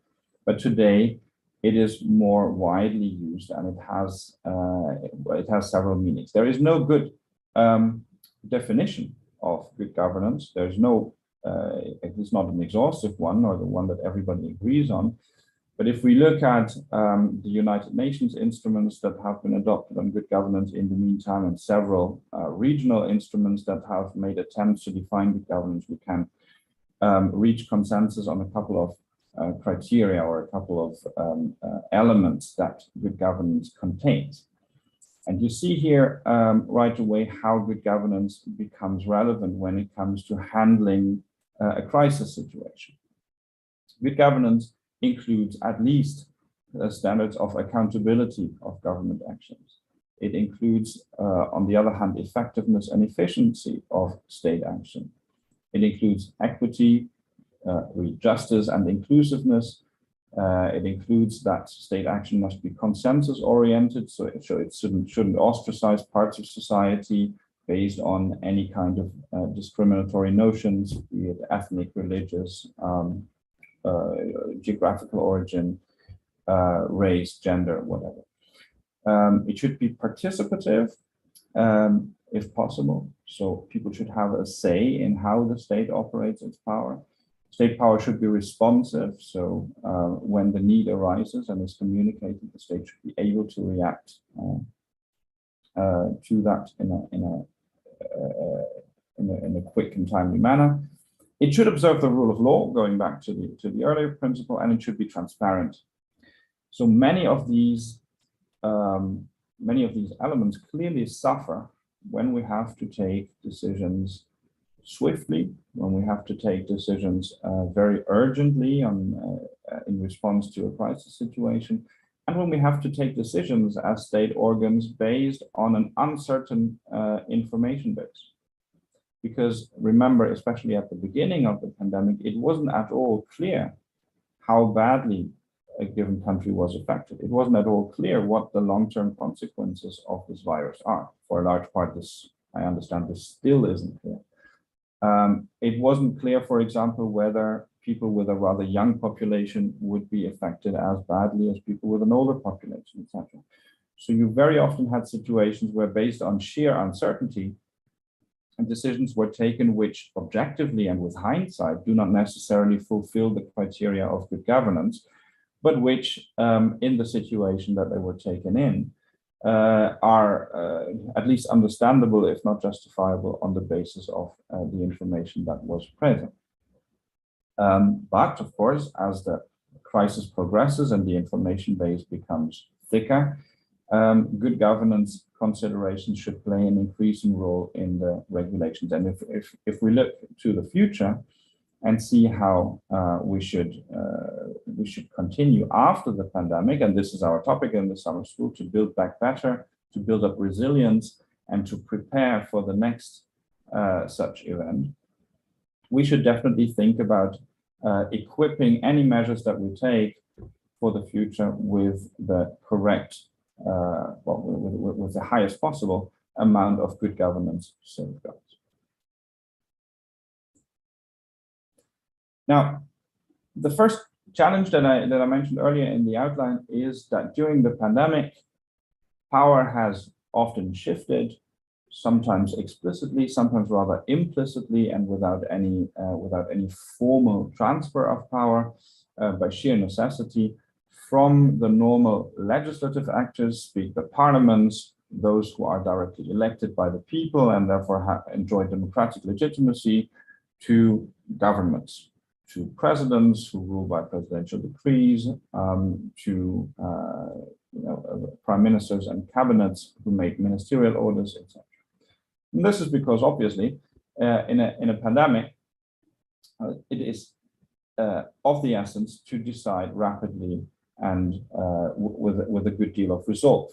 And remember, in the beginning, when you read the news a year ago, 1.5 years ago, how the world looked with rather much admiration, for example, to China, because China, even though being the country with the largest population in the world, and actually apparently the geographical origin of this pandemic, was rather successful in coming to terms with it and curbing the spread of the virus. However, they were, of course, only to do this because China is an authoritarian country, which does not have to take into consideration many of the good governance and rule of law regards. The government can decide essentially what it wants without having to fear legal repercussions, unconstitutionality of measures, etc., etc. And therefore it can act very decisively. That is, of course, not a situation that is workable in countries that do aspire to the rule of law and that do aspire to good governance. And I'm quite certain that we shouldn't try to emulate the Chinese response. But it is, of course, an effect that you see where the authorities have the capacity to act very decisively and very rapidly without regard to safeguards. They were, at least initially, more successful. In the long run, this remains to be seen. But what this makes clear is that safeguards must be in place, but must be designed in such a way that they can also operate swiftly and effectively, and that they are formulated clearly. So one of the lessons I think that we can already put in our notepad for later when we talk about possible solutions and good practices is that whenever we keep safeguard, we must formulate them as clearly as possible. There were only very few states, at least here in Europe and probably across the globe, across the world, where the response to the pandemic was extremely mild, where no obligatory measures were taken at all. Sweden is one such country. They did have a couple of recommendations in place. For example, for some time it was advised not to go to crowded places and avoid sitting at a table with more than 10 people or so, and to wear masks in closed spaces, but it was never obligatory in any place. These countries were few and far in between. The database is still not clear enough to say how well they fared during the pandemic. And of course, many different socioeconomic circumstances, quality of the medical system, etc., also play a role there in their assessment.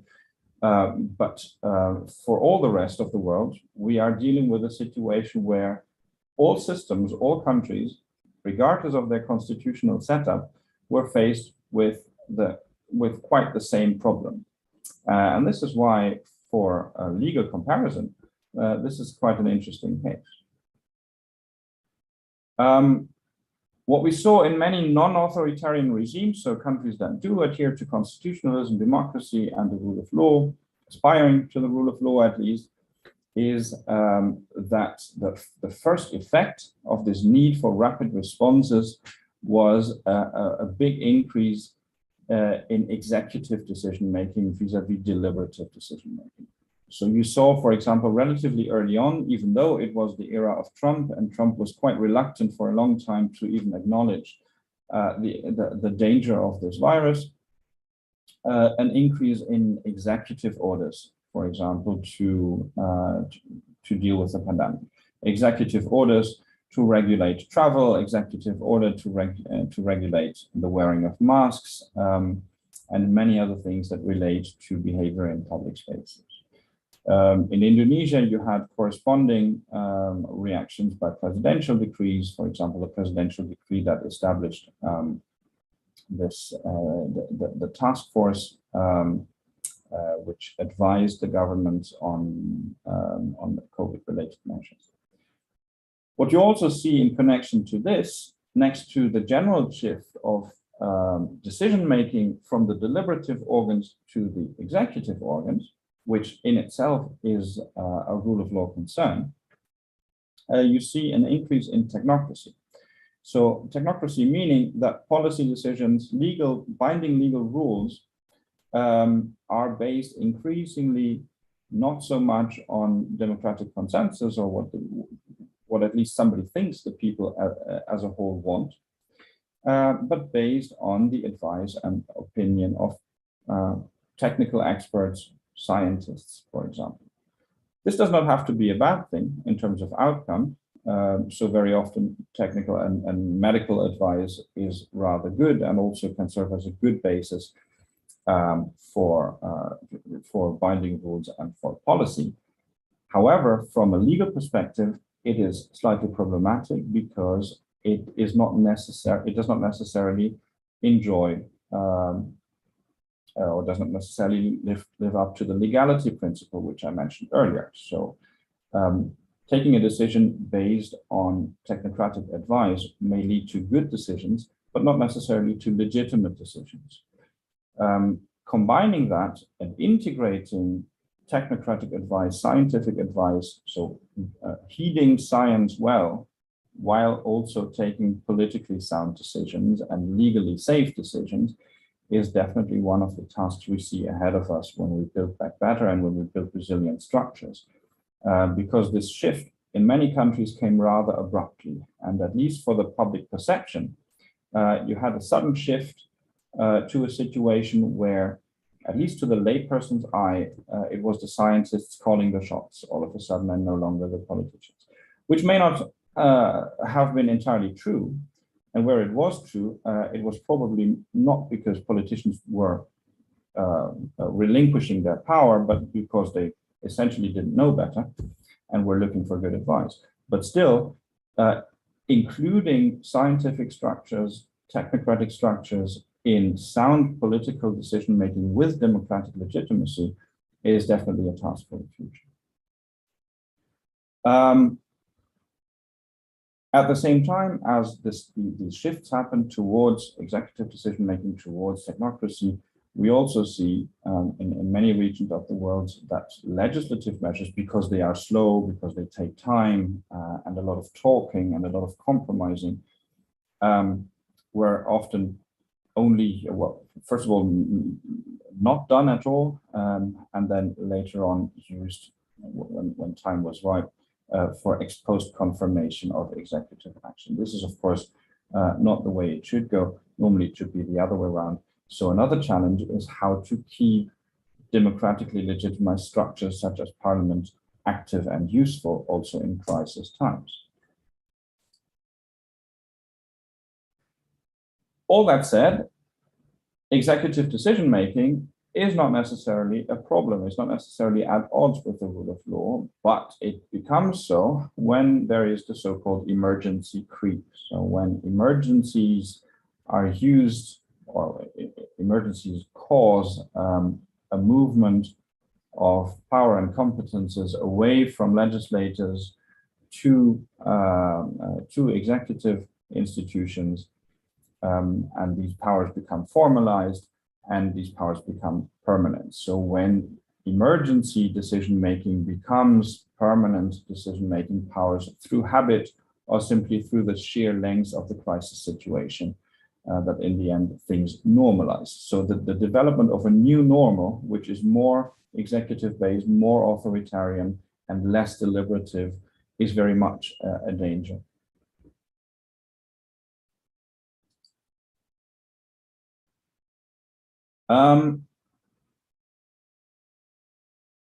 This danger can be averted if we formalize emergency powers in meaningful ways. And we see that some countries had very good legislation in place to do that, but many countries did not. For example, in the neighboring country over here, Belgium, there was a piece of legislation which created emergency executive powers for exactly such situations, Emergencies Act of 2007. And during the pandemic, many of the lockdown measures, etc., were based on this Emergencies Act. But later on, the courts found it too imprecise, too open, too equipped with too few safeguards in terms of temporary limits to emergency measures, etc., to be a good basis for such incisive limitations of fundamental rights. So it was later, these measures were later cancelled and had to be based on a different legal basis. So we need good emergency powers for future crises is one of the lessons to take away. And that means they must be, they must impose good standards for legitimacy, define when emergency powers can be used. They must be proportional, they cannot overreach, and they must be temporary in scope. If we take a look at a map of the world, and this is a very pessimistic picture, I can only give you the rule of law scores for 2020. Normally, this is a graphic which is interactive, so it shows the movement or the change vis-a-vis 2019. By now, we also have the report of 2022, and these movements have even increased. So what you see here is that virtually everywhere across the board, rule of law scores in indexing activity, so in the rule of law index, have gone down from very significantly, like in Iran, for example, to at least mildly. I would have liked to show you the picture for 2021 and 22 when this is even aggravated, but I think I can't because the interactive graphic didn't copy into my PowerPoint. But I can show you that I can tell you that by now, also places of the world like the US, for example, certainly Russia, but also for different reasons, score much lower on the rule of law charts than they used to before the pandemic. This is worrying.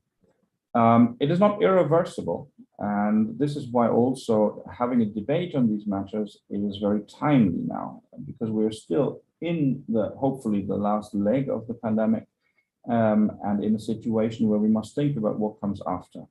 So this is exactly the time to think about instituting new safeguards and how to formulate them well. If we then look slightly more closely, what limitations we are talking about, what measures have been taken, then of course what comes to mind first, and wherever you live, you will have noticed some of those, is the limitation of civil liberties. My greatest experience is with the countries here in Western Europe, but I know that similar measures have been taken in Indonesia and virtually everywhere else, up to very long and very complete lockdowns of small areas or whole countries, for example, in certain Chinese cities. So what you see is, first of all, limitations of fundamental freedoms like the freedom of assembly through prohibition of assembly altogether, or the limitation of people that can attend, for example, a protest or any other gathering.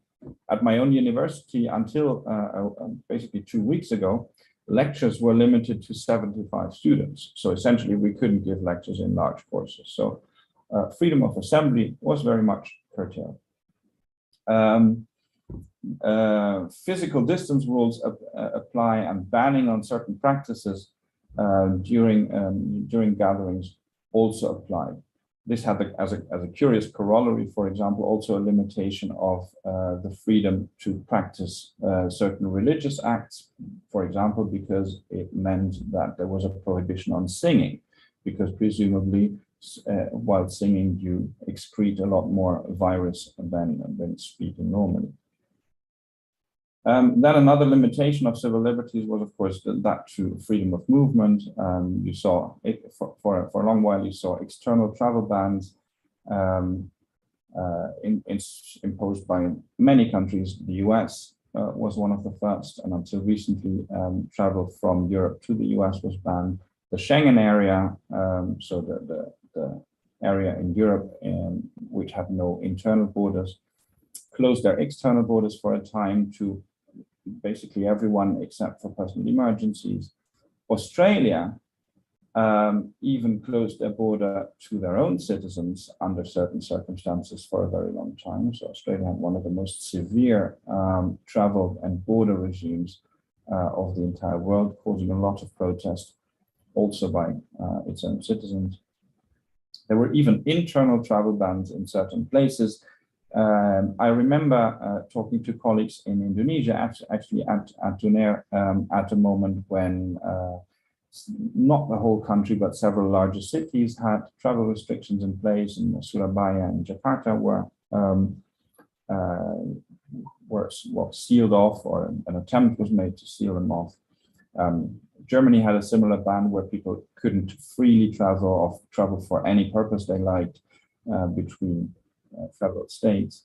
In other countries, you had curfews, staying at home for weeks on end, only being allowed 1 hour of outside exercise per day, and so on. You have, of course, quarantine requirements, which luckily for Bali have now been lifted, and I pray that they don't come back until the summer school in June. Mandatory testing regimes, vaccination obligations in order to enter certain locations, etc. So you do see that the freedom of movement and the freedom of assembly and adjacent civil liberties have been quite severely curtailed during the pandemic. Occasionally, you also had limitations of other fundamental rights, right to private and family life, for example, when people cannot visit their loved ones in elderly care homes. Fathers could not join becoming mothers and giving birth, etc. So there were severe measures. But, of course, civil liberties and fundamental rights are not absolute in nature, legally speaking, so limitations are not necessarily illegal. Even if they are grave and if they affect us negatively as persons, they can, and in very many cases were during the pandemic, of course, justified. Public health is one of the common grounds for justification, but the balancing act, which governments and later courts in assessing these measures have to take in determining whether civil liberties have been limited justifiably or violated, is of course a very difficult one, especially in this pandemic situation. For example, because much information was simply not available for a very long time, and to an extent still isn't available to sufficient extent. How dangerous is the Omicron variant really to the public, really, for example, in relation to earlier variants? How expedient are the measures to be taken? Normally, when, for example, a fundamental rights assessment is made and we look whether a limitation is justified, we look at necessity, proportionality, and legal basis. Now, necessity and proportionality can only be really assessed in a workable manner if the effect of a measure to be taken is known. But at a time when, for example, it wasn't really known whether travel bans are useful, in order to curb the pandemic. This was an extremely difficult decision to take, and very often governments opted for being more cautious rather than sorry later, and in many cases the courts went along with that. But these uncertainties remain, and also the pandemic has shown that many of the measures taken, of course, have very adverse consequences as well. In the keynote talks, we already have heard the effects on obesity, so health effects. We have heard that people had or suffered, of course, very negative economic consequences. I think Bali can really speak to this because Bali very much lived off the tourism industry, which has been all but lain still for the past 1.5–2 years. So the adverse economic effects, adverse health effects, adverse social effects of the measures themselves are considerable, which does not make the balancing act any easier. Neither do the uncertainties in evidence, which is why doing research into the pandemic is so important. But ultimately, we can conclude that there is no automatic violation of liberties in case measures are justified. And of course, governments are doing their best, even if they come to different conclusions what the best is, finding the correct balance. This is also seen in judicial responses. If we look at how courts react globally to the measures, what can be seen is that courts are generally reluctant to be very strict on governments in assessing the measures that have been taken. The German Constitutional Court, which normally is very strong on fundamental rights, has held the emergency break, which came with a big lockdown, obligation to work remotely, test and mask obligations, etc., constitutional. In Belgium, as I told you before, a court ordered the government temporarily to lift all COVID measures because it found that the legal basis was insufficient. But after the legal basis had been corrected and the new Emergencies Act had been passed, new measures could be taken. In the Netherlands, there were public protests, stones were thrown in the streets about the curfew at the beginning of 2021. A citizens' initiative tried to have the curfew annulled in court and was successful in first instance, but on appeal, the curfew was annulled. The curfew was reinstated. So courts are generally reluctant to be too strict, also in light of all these uncertainties. When we look at a meta-study of court reactions to COVID measures, we see that yes, there are many legality problems, and very often governments ran into dead ends with the measures they wanted to take, not so much because they couldn't justify, but because they were running into badly drafted or insufficiently drafted constitutional and legal safeguards. So here's an important lesson that we take away from this, I think. These safeguards, as necessary as they are, have to be updated and drafted well, so with good definitions and good temporary scope, material scope.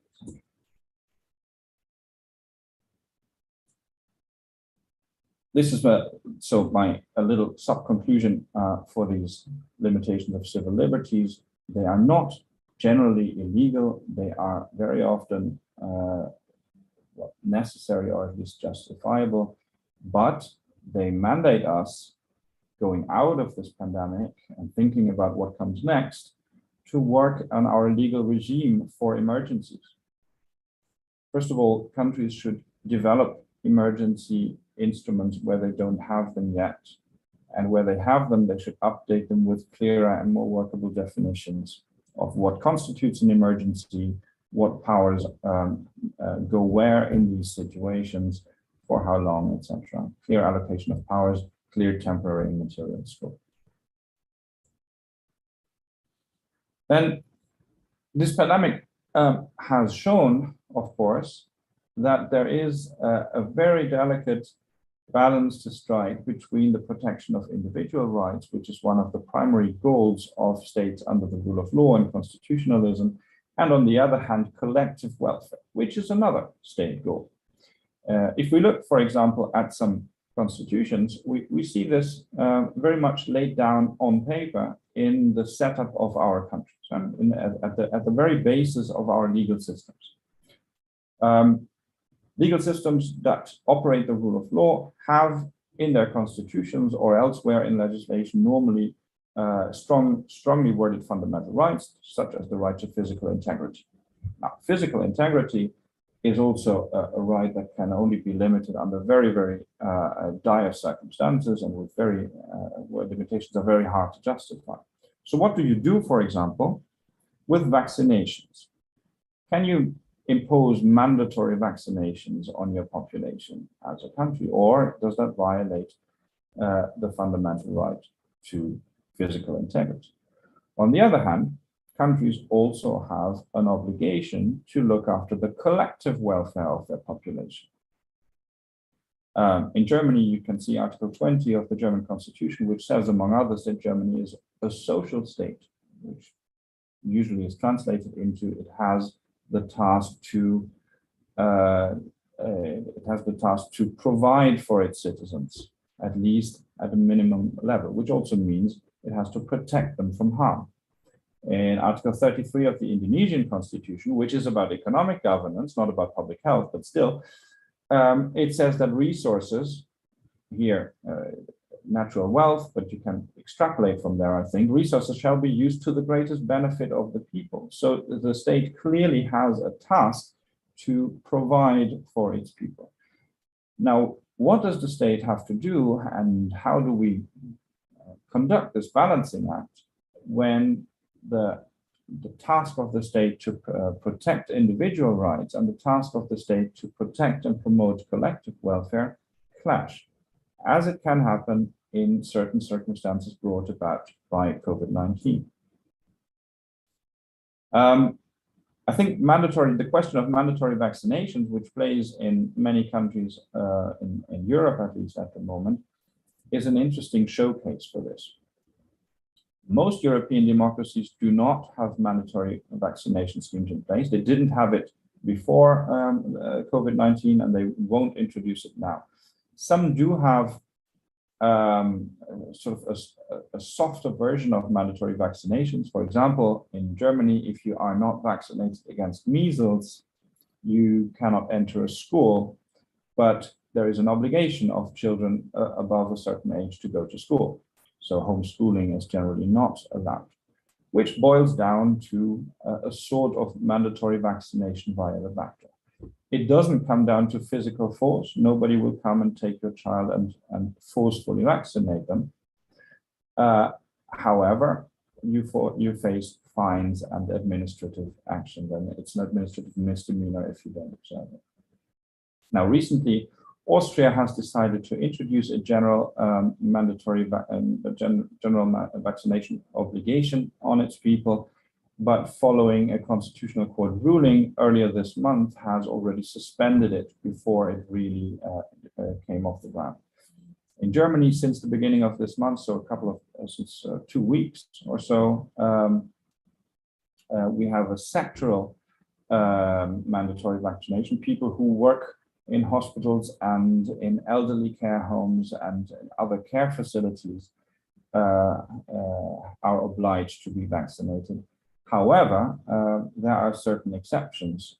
So normally the sanction is you lose your job or you can no longer enter the premises if you're unvaccinated. However, if employers now signal to the authorities that too many people would be, that they would lose too many employees and couldn't run their facilities, these obligations are also suspended, and there are indications that the enforcement is actually very mild or essentially impossible. So what does happen is that countries resort to vaccine nudging. They make, for example, they support private entities like airlines in no longer carrying people who are not vaccinated, or they they forge policies which make it either difficult or exhausting or expensive for citizens not to be vaccinated. These are policies and strategies which exist, but the real obligation by force really isn't coming off the ground, apparently, neither here and certainly not in North America, where obligations and general public health measures and solidarity measures like this are even more frowned upon. Also, if we look at judicial responses by the European Court of Human Rights, so far there hasn't been a ruling that mandatory vaccination is against the European Convention on Human Rights, and it would be a violation. But if we look at the development of the pandemic, it is quite improbable, I would say, that mandatory vaccination regimes are going to be implemented at a larger scale anywhere. But this doesn't take away, of course, the balancing act that has to be carried out by governments. What are they to do if people could protect themselves effectively, and thereby also others, from the virus, but don't do so? This is a public order task. It is you could even say it's a constitutional duty of states to provide for the safety of the citizens as good as possible. But how to do this? So building structures to resolve such situations in a way that is consistent with the rule of law and good governance is one of the very big tasks ahead of us. I'm closing with some very cautious lessons that I mentioned in between also, and I hope we can find better ones in discussion with each other, because this is also what the summer school is going to be a forum for. Exchange internationally and between different regions also, countries of the global north and the global south, east and west, different legal cultures and different cultures in general, exchange of best practices, and also collective efforts in building resilience internationally. Some lessons that we can take at a small national scale, as I mentioned earlier, definitely a better regulation of emergency powers, or where they don't yet exist, institution of emergency powers with clear definitions. Then also a better preparation legally, but also in terms of infrastructure, in terms of logistics and so on, of all actors and structures and institutions concerned in the management of a crisis. This requires updated legislative instruments, for example, in federal countries or very decentralized countries that delineate clearly between competences of national, regional, and local actors. These were direly missing in many federal countries like Germany, but also, I imagine, quite problematic in heavily decentralized countries like Indonesia. And I'm happy to go into exchange about that, and we'll hear more about that in tomorrow's lecture by Professor Hazelhouse, I imagine. One thing we also need to do is facilitate better the continued deliberation and the continued public debate during an emergency through better communication. What we have also seen in the pandemic, I didn't talk about this at length in this talk, is a huge surge of fake news, mock science, false information that was sometimes purposefully, sometimes inadvertently spread, especially on social media. This requires legal responses because it has taken to extents which really have destabilizing effects. I'm not sure if we have somebody from India here today, for example, but there, for example, the spreading of fake news on social media, not pandemic related, but on other matters, has actually led to outbreaks of public violence and riots which have cost life. And in the pandemic, these structures have really aggravated and therefore require better legal regulation of social media, if that's possible, regulation of fake news. And on the other hand, a better facilitation of good channels of public debate, better facilitation of parliamentary processes, for example, and we should think together about how to do this nationally and internationally. Now, exactly how to build back better is something I can, unfortunately, it would make me very happy if I could not deliver a recipe for, but it's a question I can throw onto you, into the audience and onto the table, and I hope we have many fruitful discussions on how to do this today, tomorrow, and during the summer school in June. Thank you very, very much for your attention. Thank you very much for the lecture, Dr. Sasha. I highlighted a number of key points, silver linings that you made that I myself would like to ask you. But before that, however, distinguished participants, if you have questions, it's your chance to address them to Dr. Sasha Hart. I'll give, due to the time limit, I'll probably give 2 or 3 questions, and then we can move forward to the discussion to even talk further and discuss the rest, the following questions if you have more than probably 3. Do you have the first 3 questions? You may either raise your hand or type it in the chat box, so I can distribute the question right to Dr. Sasha Hart. If I may, you may also, if it's more convenient to you, I think, because in previous webinars we have done this, if you would like to ask a question in a different language, I'm sure somebody can translate for you. Yes, totally acceptable. Yeah. So if you'd like to ask in Bahasa or any other questions that is convenient to be translated, please do so. Let's see. Thank you, lecturers, and thank you, moderator. I'm grateful to hear your presentation today. Let me have one question. Can you raise what is the measure or what is the resolution when the government have to challenge with the COVID pandemic, and when the measure or authority of state to balance, to maintain right to life of the civilian or the citizen, but however, when they balance or maintain the right to life of the citizen and violated other rights, I just example, right to traveling, right to meetings, something like that. So what can you elaborate? So can the state have to legal ground to violate the right or principle of fundamental of right in the citizen in this regard? Thank you. Thank you very much for the question. Yes, you're pointing exactly at the biggest conflict. States not only in modern times have a negative obligation with regard to the right to life, so the obligation not to kill their citizens, but they also have a positive obligation to provide for their citizens, to protect their lives whenever they can. And if that means, for example, limiting travel or limiting economic activity for a period of time, the balance can be, and this is the question that all governments have to face at the moment and had to face the past 2 years.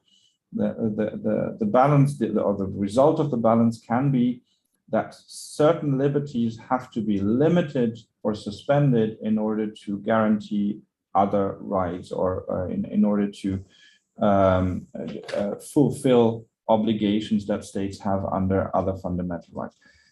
However, there are, of course, always limits to this. For example, if economic activity is curtailed too much and livelihoods are destroyed, so people go bankrupt because they can't open their shops, or and can't work in the normal way and provide for their families, that also are very, very severe consequences. Can I say how exactly to strike this balance? No, I don't think I can, because this is essentially a task which has to be done repeatedly over and over again. Measures that are taken have to be, on the one hand, have to exercise as much restraint as they possibly can. So the government should under no circumstances do more than necessary, but must in all circumstances do everything that is necessary. And that is complicated, of course, this process of weighing measures against each other is complicated by the fact that we often do not know what exactly is necessary and what exactly is excessive. So what I can do here is call for better collaboration between disciplines, for example, between policymakers and scientists. Scientists will inform political decisions by enabling politicians to make better assessments of necessity. Is it really necessary to keep borders closed at this point, or does this more harm than good in a situation where across the globe many people are getting vaccinated and travel becomes physically possible without tangibly adding to the spread of the virus and so on. So my best shot is enhance cooperation between disciplines, have develop better science, also give money to scientists to reach a better understanding of the situation, and have that inform policy decisions in meaningful ways so that we reach better balances. But that's the best I can do. Thank you, Bon. Thank you, Dr. Sasha. Do you have any follow-up questions, Bon? No, thank you. I got it, and very critical answers, and thank you. Thank you. Thank you. Appreciate it. Is there any other questions? If there's any other question before we move to a discussion session? Okay, if I haven't seen one. So, Dr. Sasha Hart, do you mind if we continue, go ahead with the discussion session by inviting other speakers to elaborate more and add their perspectives on this very topic.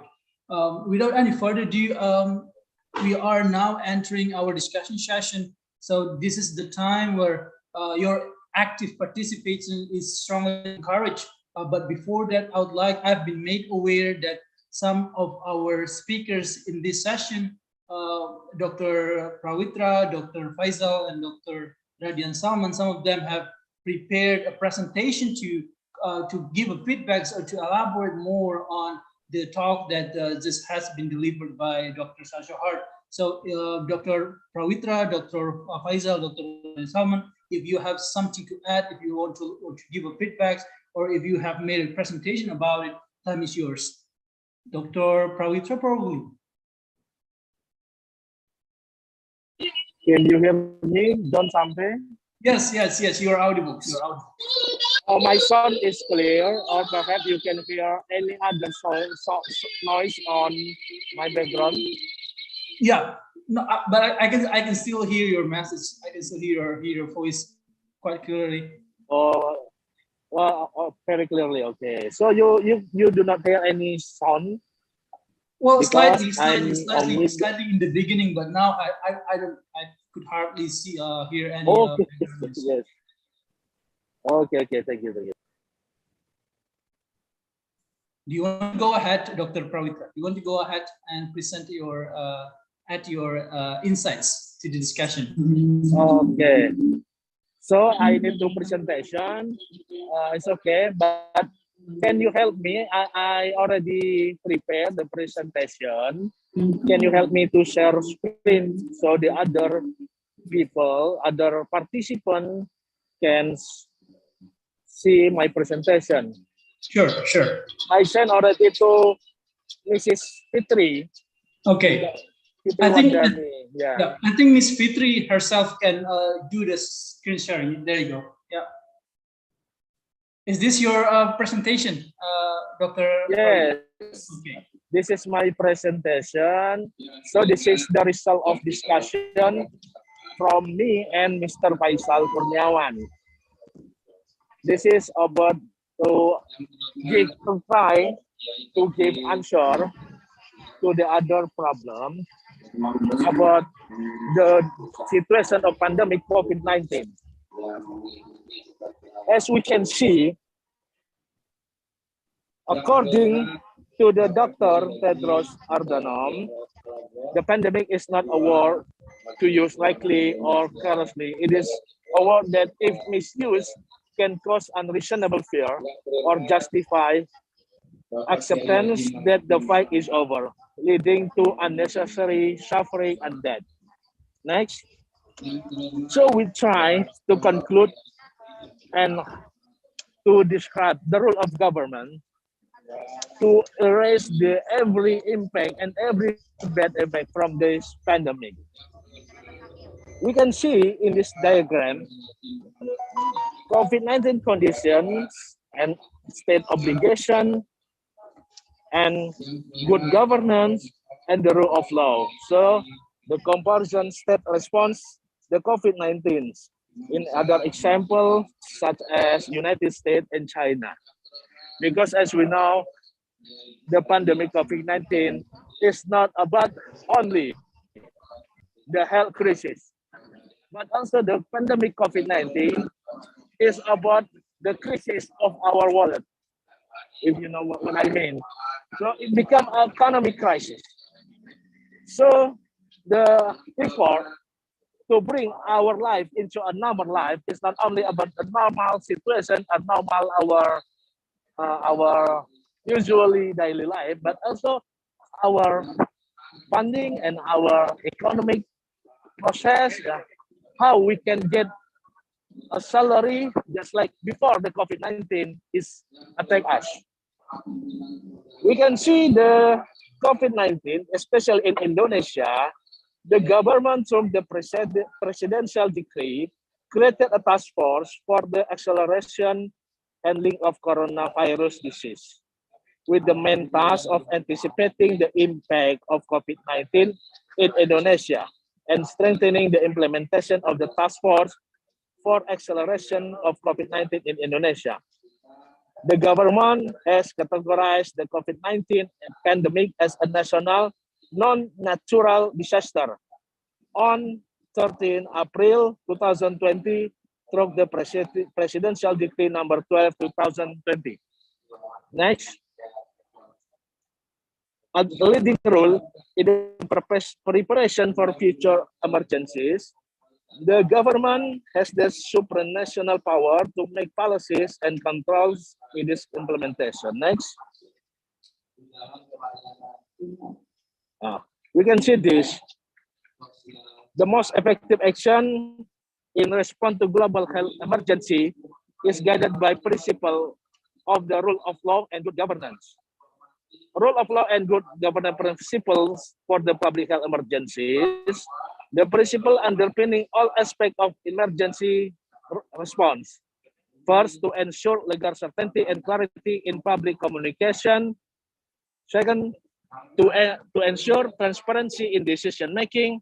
Third, to comply with international law and human rights standards. So, to initiating the response, deliver rapid, coordinated, and collective action, and during the emergency, ensure the emergency measures are only targeted at resolving the health crisis, not at achieving the other policy goals. So the effort to resolving the health crisis is our main target. To protect oversight mechanism to ensure quality of law, policy, and compliance, engage with external, including scientists, expertise, and stakeholders, and learn from international experience. And of course, action beyond the emergency is to reform the law following identification and analyze the best practice at domestic and international levels. Next.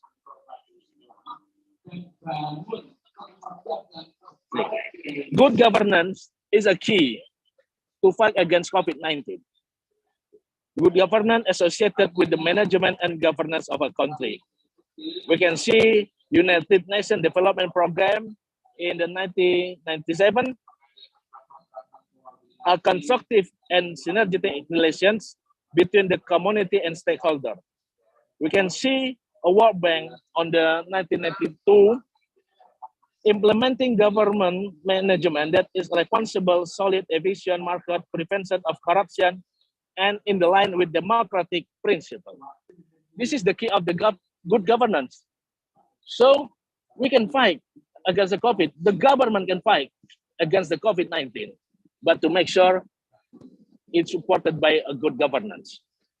Indicator of good governance is related to these essential indicators: the rule of law, stakeholders, transparency, community participation, equality, efficiency, effectiveness, consensus oriented. So the 8 essential indicators is a main instrument. To using the power of law. As we can see, just like Roscoe said, law as a tool of social engineering. When the government rule of people using law as instrument to fight against the COVID, using the law instrument, they must make sure to follow the 8 that indicator. Good governance in Indonesia, these 3 law indicated good governance indicator. Law number 32, 2004, discusses decentralization. Statute number 28, 2004, discuss the regional autonomy, and the law 2008, 1999. Next. Okay. The government synergy to handle the COVID-19, many effort from the Minister of Health Regulation number 9, 2020, circular of the Minister of Manpower number N/3 2020. It is if the Minister Health Regulation concerning guideline for large-scale social restriction, and the Minister Manpower is discussed about the implementation work from home schemes. So we will work in the pandemic, but we will work from home. But just like now, I think we are work from home too long. So we must get out, work from the office. It's sometimes we using kind method of hybrid. So we cannot leave our home without good preparation. We make sure when we leave our home, our health is in good condition. So we will not get some disaster to infected by the COVID-19. 2, defining the rule of law. Just like I said before, rule of law refers to a principle of governance in which all persons, institutions, entities, public and private, including the state itself, are accountable to the law. They are publicly promulgated, equally enforced, independent, adjusted, and which are consistent with the international human rights norm and standard. Okay, next, we can go to the next slide. COVID and the rule of law, a dangerous balancing act. We can see many symbols here. Constraint on government power, absence of corruption, open government, fundamental rights, order and security, regulatory enforcement, civil rights, and criminal justice. Next, sustaining micro enterprise during the pandemic.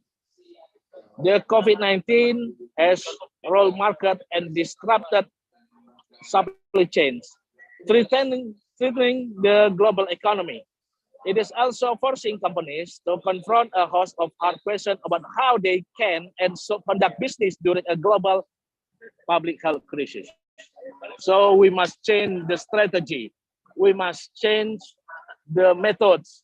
We must change the practice. So we must keep going on. The economic will keep going on, but without regardless the public health crisis, so we must not endanger ourselves to infected by the COVID-19. Next.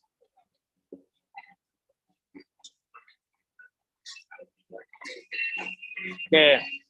COVID-19 reflection on good corporate governance, threats and challenge. We can see here, point, just like so on the slide: risk management, risk mitigation, employee management, enterprise risk, operational risk, financial risk, risk appetite, and insurance. Next, corporate governance during the COVID-19 pandemic. Solution or strategies. First, we must enhancing the company existing reporting and information system. Second, enhancing communication with company management. Third, evaluating potential disruption to operations and business relationships. Four, forming a committee to evaluate and adopt measures regarding the COVID-19 impact. Five, confirming the visibility of the company disaster plan and occurrence. And six, reassessing long-term corporate strategy, such as cultivating new alliance, developing innovation and technology, growing through acquisition, exploring lower cost financing structure. This is what we next back to previous slide. Back to previous slide. This is you can see the circle on the right of the slide. The principle good corporate governance is including fairness, autonomy, accountability, and transparency. This is the circle. The circle must still going on. So we must make sure there is no leak on the circle. So any, just like any bad action, just like corruption and abuse of power and the other thing, so it will not happen when we fight against the COVID-19. Next.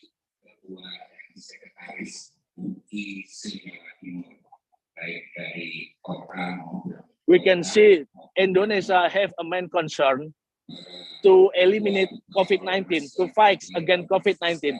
But Indonesia had a main concern too to repairing the economy system.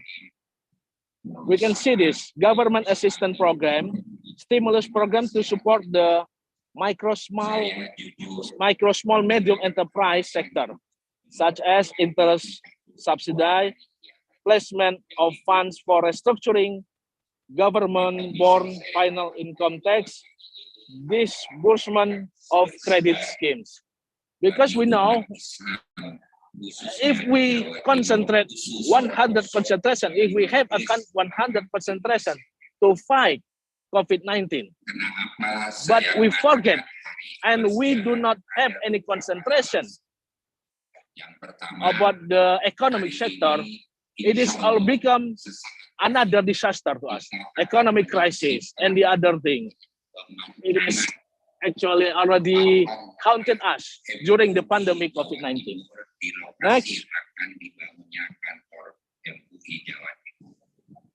You can see this diagram,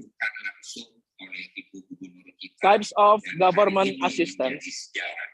The government have full-scale support to assist the economic progress. We can see the micro, small, medium, and large, such as interest subsidies, distribution of goods, extent of grace period for creditor, tax borne by the government, financing through our state-owned bank. Next.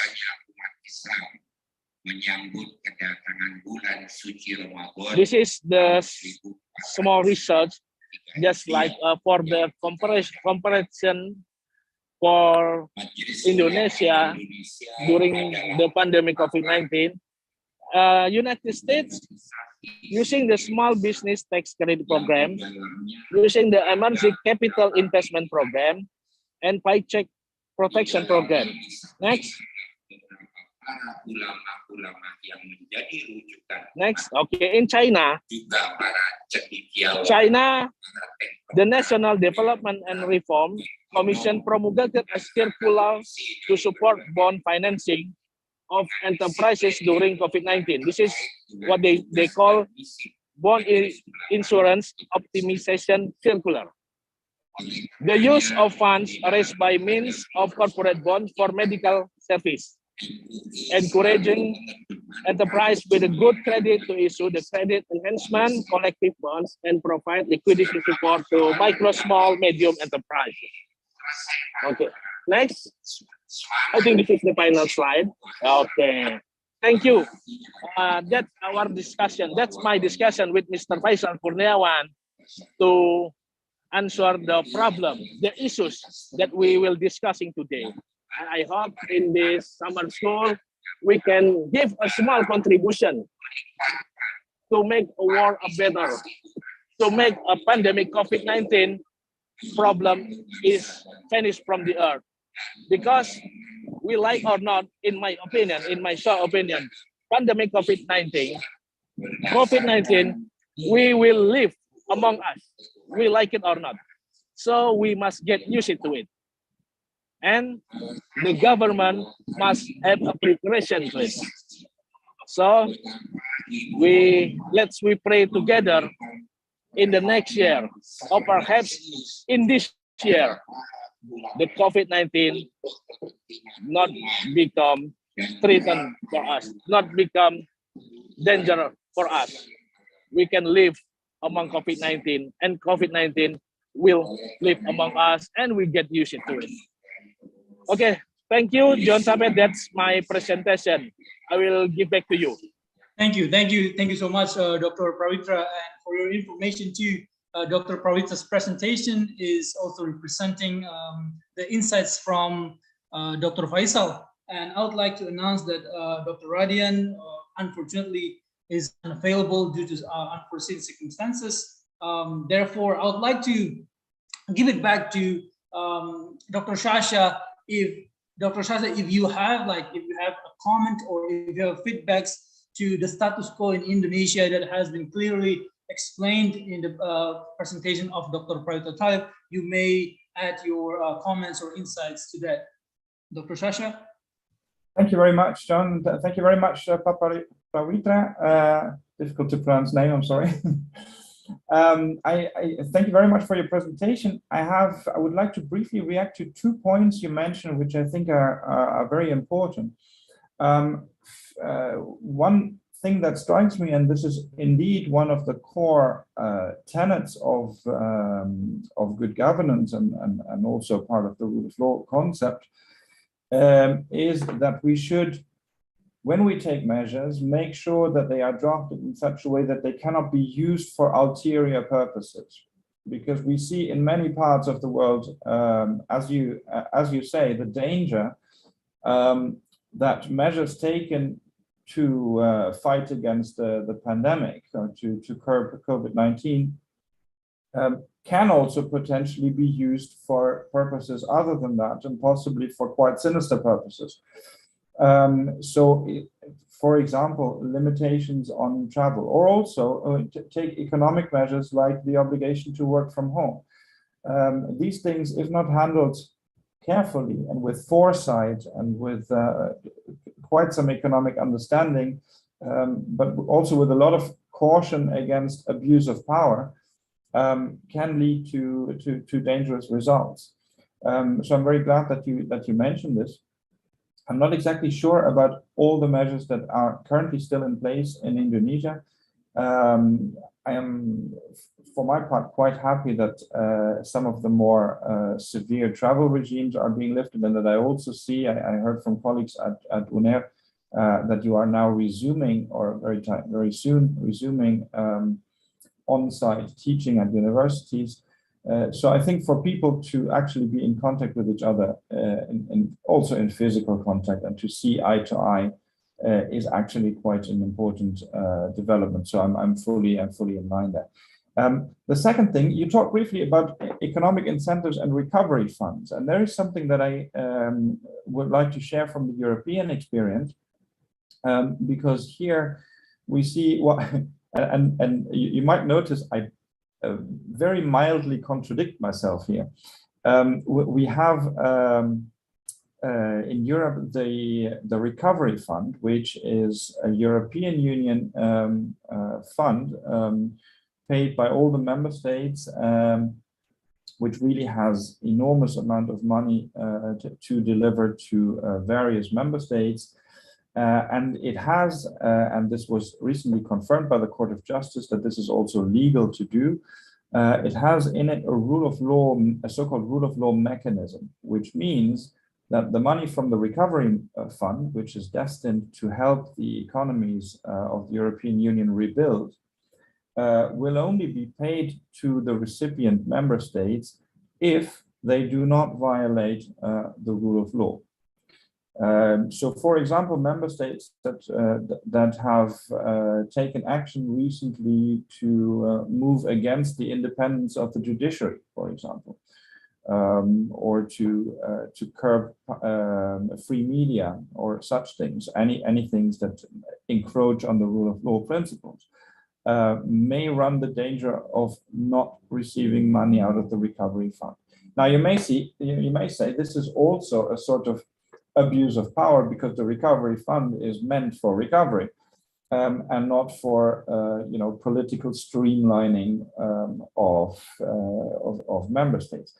On the other hand, if you understand the European Union as a constitutional conglomerate which has its own core constitutional values by which all the member states must abide, it is only clear that there must be mechanisms, and we all know that financial incentives are the most effective incentives very often.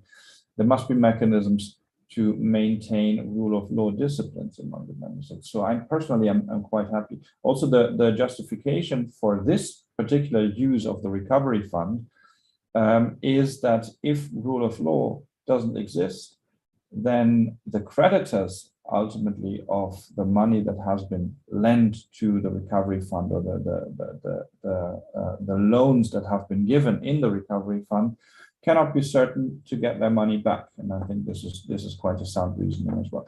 I'm very happy about what you say about the balancing of measures. Yes, fighting COVID-19 is very important, but there are other important motives as well. I'm fully with you there. And share the assessment, and I wish both Indonesia and also countries here in Europe all the best in striking the right balances there. Thank you, Dr. Sasha, and allow me to get back to you again, because this is correlating to one of the things that you underlined was the shift of power among the executive and legislative, and also in Dr. Prawita's presentation. He briefly elaborated on that based on the situation in Indonesia. So in your opinion, if I may ask, between these two branches of government, who do you think as a preventive measure, who do you think should assume a leading role in the preparation for even the future emergency takes place shortly or in the near future? Dr. Sasha. I think this is a very interesting question that should urgently be addressed on national and international levels, and that's already part of the answer. I think one of the great lessons we can learn from the pandemic is that whatever you do, if you do it as one country alone, even if you are a very large one like Indonesia or China, it won't be sufficient. So I think strengthening international structures is part of the answer here. And then not only international structures in terms of organization like the World Health Organization, but also international structure when it comes to coordination of measures. So what we have seen, for example, is that the world became a patchwork of different border regimes and travel regimes. I think this can be done more efficiently if there were an international coordination structure, an international coordination body. Also, very big topic, the distribution of vaccines and the question what to do with the intellectual property on vaccines. We will hear much more about this in the lectures tomorrow, but also here I propose that national regulation is simply insufficient to tackle this global problem. At national level, what is important is that regulators and those who provide the knowledge base for regulation go very much hand in hand. So regulation must, on the one hand, be based on good science. So I think, and this has happened to a large extent, both in Indonesia and also in other countries. Scientists must lead the way and inform what measures make sense and are useful in what circumstances. But then we mustn't forget that these are democratic countries, and as Pak Prawitra very well pointed out, there are other concerns. So it's not always the best to do what is scientifically right if, for example, you lose your citizens along the way. There must be democratic understanding, and there must be support for government action in the long run. If, for example, very many people end up unemployed and losing their livelihoods because of measures, then the long-term effects of this can be devastating also when it comes to legitimacy of government.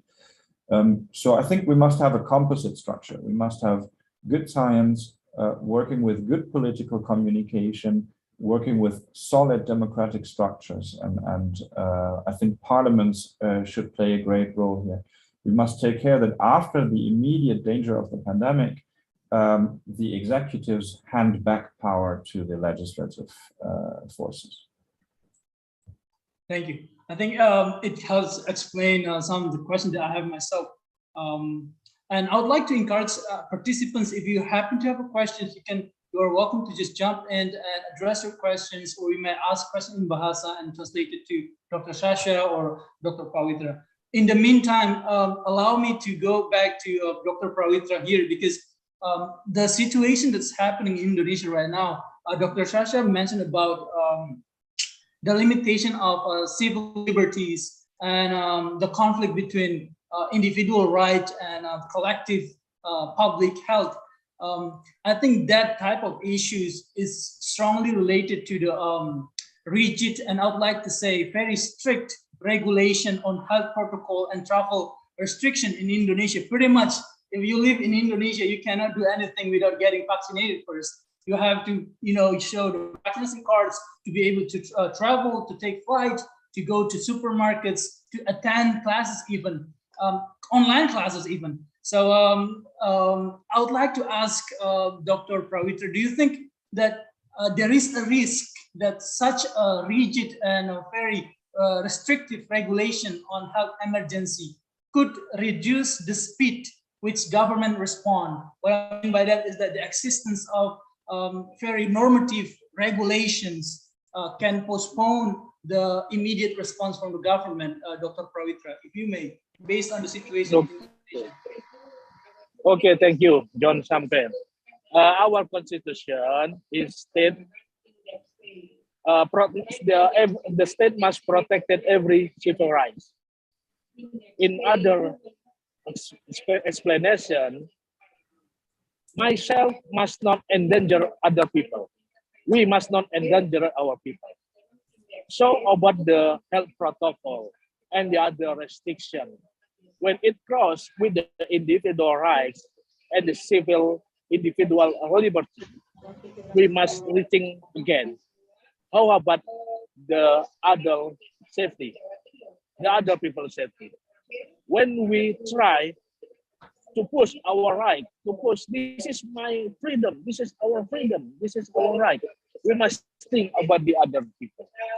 So the health protocol and the other restriction, the main reason behind it, to make the other people is safe from you and make me safe from the other people.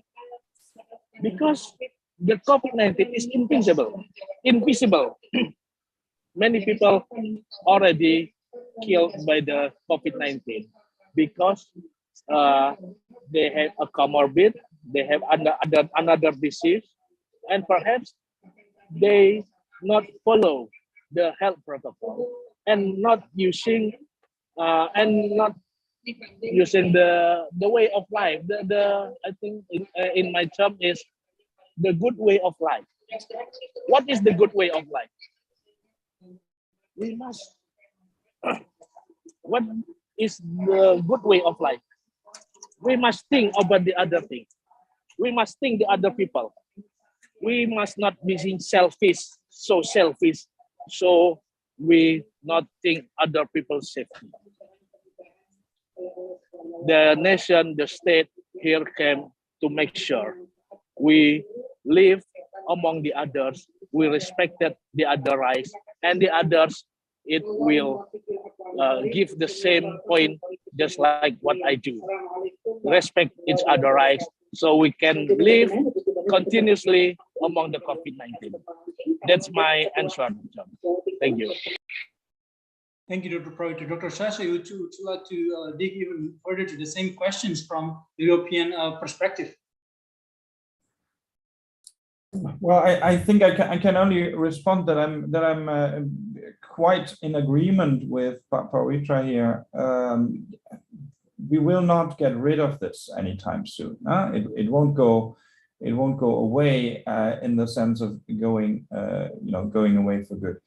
I think what we should now concentrate on in the months to come, as we see that COVID is still around, but to an extent, well, I wouldn't even say under control, because there are still in my country there are still over 200 people dying every day. This is not nothing, and it's a significant number, and we should continue to take precautions. On the other hand, there is the possibility to protect oneself. There is the possibility to protect other people, and we have other responsibilities too, which are no insignificant responsibilities. Pravitra mentioned them. We have economic responsibilities. We have responsibilities to resume education. We have responsibilities to maintain structures that are valuable to us, including structures of the rule of law and good governance. These structures won't maintain themselves. So we will have to we will have to become active and remain active also in public life. And therefore, I'm very much on board with the statement that we should learn to live with COVID. We should do that with good and prudent decisions and medical support. We should take our vaccines and so on. But we must also find ways to resume our normal activities. I'm very happy that we're apparently still on a way towards doing that. Of course, there's always the possibility of new, even nastier variants of the virus derailing that process again. But the more important is it to think about structures now, to not just think about event and reaction, but to think forward in a very structured way. We must build resilience through institutions, through processes, and through structures, rather than through ad hoc responses. Thank you very much, Dr. Sasha, once again. Thank you very much, Dr. Pravitra. Unfortunately, we have come to the end of the session. I've been notified that we have less than 5 minutes to wrap it up. So I would like to close again by saying my greatest gratitude to both of our speakers here and to the participants for the questions. We'll see, I guess, Dr. Sasha and Pravitra will be also presenting their lectures in the summer school. So I'm truly looking forward to their opportunity. In the meantime, I appreciate the attendance once again. Dr. Sasha, you want to have a last word for? Yeah. Yes. I would make one last announcement also, because this event is very much also a sort of an outlook for the program of the summer school. And I would like to announce that several of the points that both I in my talk and Pravitra and also the speakers previously in the keynotes have mentioned, all of those will be elaborated with more different experts, deeper lectures, and even more speakers during the summer school. For example, we will have experts on law and economics, looking in depth at the economic analysis of legal measures taken. We have Professor Fowler, who's really an authority on this. We will have Professor Lee, who is really an authority on world public health and border regimes, and who has been studying the effects of travel bans worldwide for the entire duration of the pandemic. So there are really experts in the field who you can learn a lot from and engage in discussion with and be very hands-on with in thinking about how to curb this pandemic. So please do register for the summer school and come see us in Bali. Obviously, 100%. Thank you. Thank you for the information. Thank you for your attendance, everyone.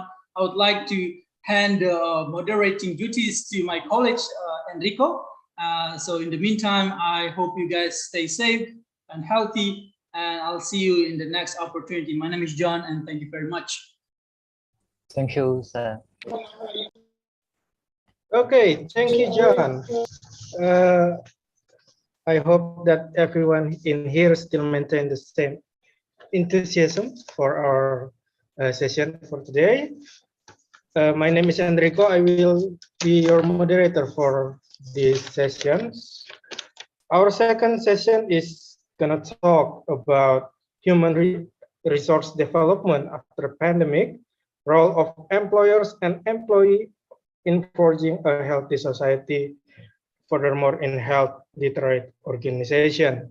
This lecture will be delivered by Dr. Anna Choi from Brandenburg Medical School, Germany, but I think she does not yet attend in this Zoom meeting. Maybe our operator wanna show some video. The floor is yours.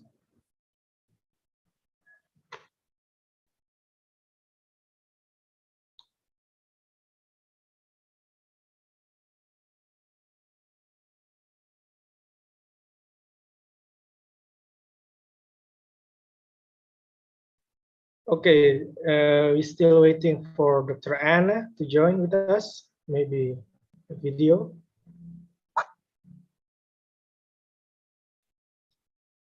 Okay, 5 minutes.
Okay, right now Dr. Anna already joined with us for today lecture. So no further ado, Dr. Anna, the floor is yours. Thank you very much. Can you hear me? Wonderful. Yes. It is my pleasure to be here and join the preparatory event, and I'm very much looking forward to see you all in person in June. So let's get started. You can see my PowerPoint? Yes, clearly. Yes, wonderful. So just as a short notice, this is my disclosure. I work for Brandenburg Medical School, and I receive funding by the National Pension Insurance Funds, and mainly internal funding, and by the Pension Insurance Funds of Brandenburg. And I'm a member of the Center of Self-Services Research and some association. Just a quick note. So I'm a psychologist, so please allow me to share an illusion of sensation and perception research. If you focus on the orange cycles on the left and right side, most of you will probably think that the right orange circle appears bigger than the left one. And this is a common illusion, and I will return to this later, just please keep in mind. So why is it important to address health literacy as the center of disease and chronic development figures is this infographic? Patients with low health literacy are more likely to visit an emergency room, have more hospital stays, are less likely to follow treatment plans, and have higher mortality rates. So it is crucial to address health literacy and to identify risk factors. What are common risk factors? For example, low income or chronic illnesses, disability, but also age. Being an older adult also means to be more opposed to be illiterate in a health literacy sense. Also, being a member of a racial or of a minority makes the risk very high to be a low health literate, and also low education is a risk factor. So what are we going to cover today? We will have a closer look on individual health literacy and explain some subdomains of individual health literacy, and describe just by some examples support activities. The same for health literate organizations. So what is the difference between individual health literacy and organizational health literacy? And what I try to do very briefly is to put some lessons learned from the pandemic in the end. So let's begin with individual health literacy. And here we have a definition of the World Health Organization. Health literacy is the ability to make meaningful decisions about one's health in the context of everyday life, at home, in the community, in the healthcare system, and at a political level. There are several other definitions that focus more on the educational and or healthcare system overall approach aspects, but I chose this one because it is quite common. So how can we make meaningful decisions? Well, key components of health literacy is to find, to understand, to evaluate on and to apply health information. So we will have a closer look at these key components. 7 out of 8 people struggle to figure out and understand health information, which is, of course, quite a lot. And maybe we will find out about the reasons why this might be the case. So let's begin with finding information. There are several points, for example, that limit the access to information. Obviously, a coverage of internet, for example, in rural areas, the existence or the absence of devices or physical barriers. When it comes to consulting, it is question of time, of coordination, of communication, but also, of course, of insurance. When it comes to understanding information, it is all about processing and communication. So how comprehensible is the information given? Are there any language barriers? How is risk communicated, and how complex are the information delivered? Most people don't think of simple barriers, for example, volume, speed, wording, or the complexity of aids. We have seen that age, for example, is a big risk factor for being low health literate. So there are mostly very simple things you can work on to intensify understanding and to be helpful in the understanding process. So there are several initiatives that address these problems. For example, Ethnomed. This is a platform integrating cultural information into clinical praxis, for example. And it is based in the US and works with healthcare providers and ethnic community leaders, but also tries to receive feedback from the people using their information to constantly make a progress on the information delivered. And of course, you cannot tell who might be a person that would mostly benefit from these aids. So there is another movement which is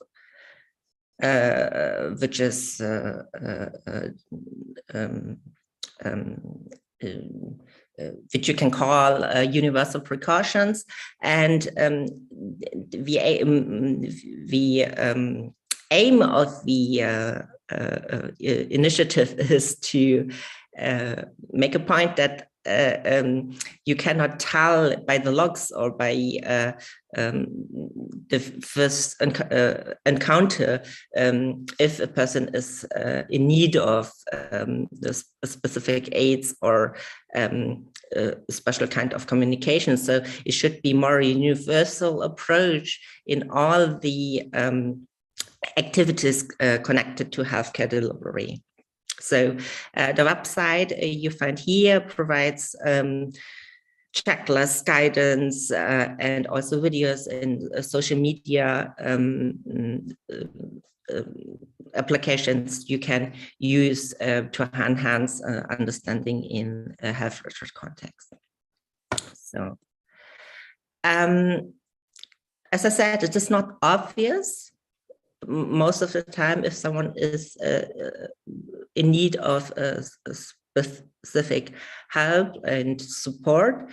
For example, literacy, and I'm talking now about the ability to read and understand information, not only health literate in a sense of medical information. In Germany, there are about 12% of the adult population that have low literacy, and even every fifth person can only read slowly or incorrectly. And if you consider that we have a mandatory school system in Germany that is free, it is still quite stunning how many people are not able to read to read properly. So why is this important? People who read at lower levels are generally 1.5 to 3 times more likely to have an adverse health outcome as people who read at higher levels. And this is not only a general ability to read. Please consider if you are in a stressful situation, for example, in an emergency, your capability to process information is very much likely reduced. A parent receiving information about his or her child involved in an accident won't capture all the information provided in a let's say, a very complex and complicated information leaflet. So most of the information provided in health services are written in language that is comparable to 10th grade or 11th grade education. But there are studies now that advise people to use more like a plain language at the level of 6th grade. So there's a huge difference still to overcome. So what does clear communication mean? I mentioned plain language, which would be the aim. Usually communication, especially in health services, is medical jargon. And usually complex messages are used instead of simple messages. There are a lot of nice to know information instead of presenting only the need to know information, because especially in struggling situations, it is difficult to pay the attention on the key information. Usually communication in health services assume understanding instead of anticipating misunderstanding, infers understanding instead of confirming understanding, repeats the same thing only louder if someone asks for clarification, instead of repeating the thing in other words, which would mostly be more helpful. So there are some consumer health resources that are trying to deliver information in this clear health communication way. For example, Medline has a easy to read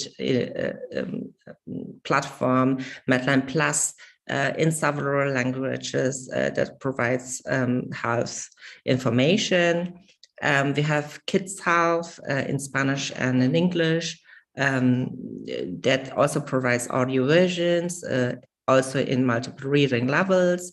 Center for Disease Control and Prevention delivers infographics, and Healthy People 2030 is an easy to navigate platform that covers several health topics. So we have covered finding and understanding information. What about evaluating? Authors should be transparent about quality criteria when evaluating evidence, and this should be transparent also to the end consumer. The situation now has become more complex due to fake news and a limited consistency between science and, for example, social media. So most of you will probably know Cochrane, and Cochrane has a specific knowledge translation aim. As one of Cochrane members put it, the process of supporting the use of health evidence from our high-quality, trusted Cochrane systematic reviews by those who need it to make health decisions. This is their definition for knowledge translation in Cochrane. So they use plain language and review summaries, interactive summary of findings with multilingual strategies, and provide the information to the public, to consumers, but also to practitioners, researchers and funders, and policymakers and healthcare managers. There is a growing vast of studies that support the idea that these kinds of products and these kinds of implemented new checklists and guidelines will really improve the health literacy of the consumers. So it is also important to have a check on the outcomes if you implement such dissemination products. And one of the key factors why Cochrane, for example, is very successful with their initiative is that they have a public engagement and consumer network, and very easy to get on social media initiatives, nice clips, and also the material in infographics. So, and the focus is the consumer and what the key barriers and the key facilitators for the consumer might be. So it has a participatory approach, or at least a patient-oriented approach. So the last step in the key or the last key element is applying the information. So when we come to the access to services, there are of course external barriers, for example, work or living conditions or the environment. So let's come and we talk about work, about health to health literature organizations. This is twofold.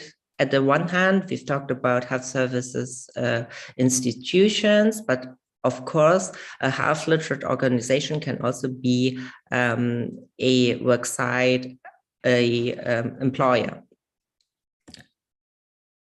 So we've seen these are the four key components of individual health literacy, but we can also put it and have a closer look at health literacy from the angle of how active or passive the consumer or the patient has to be.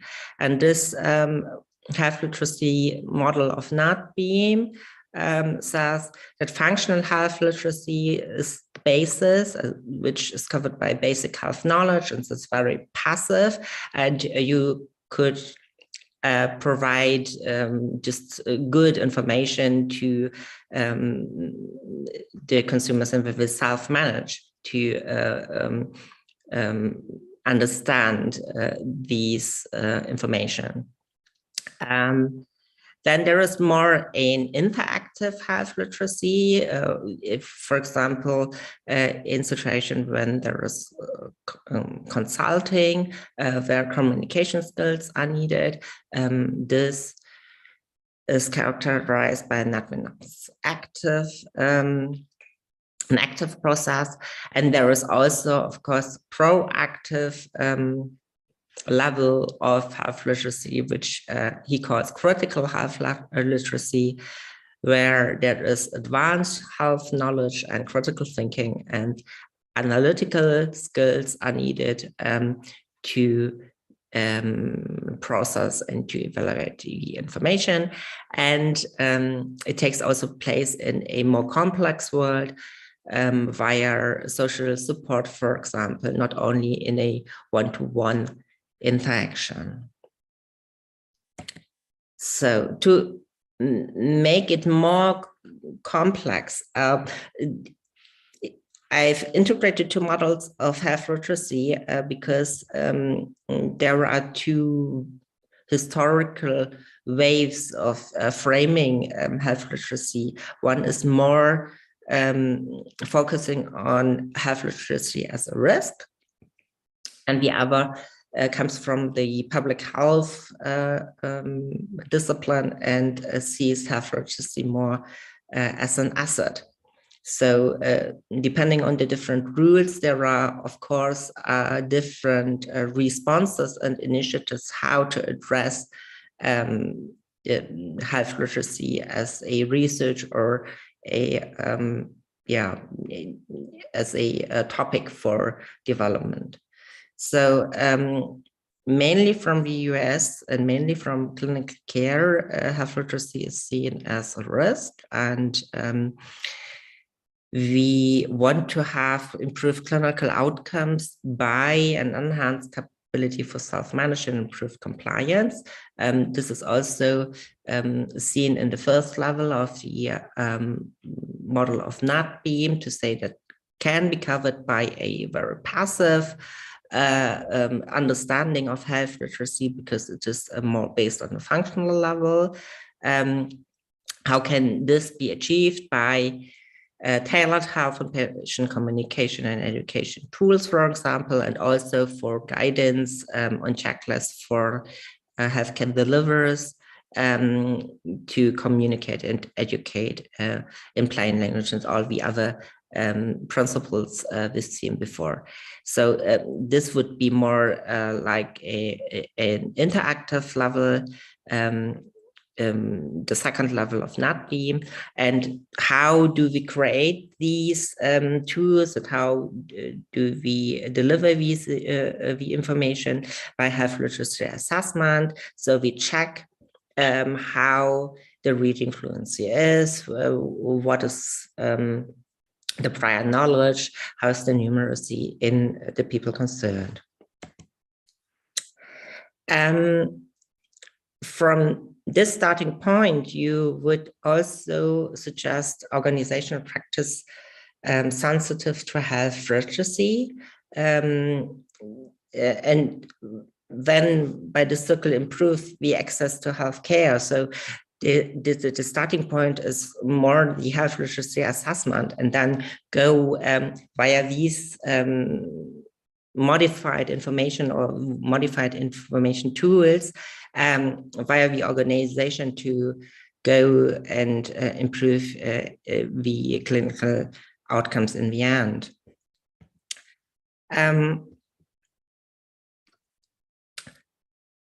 I said public health conceptualize health literacy more as an asset, and this wave is mainly coming from Australia, Canada, Switzerland, and the UK.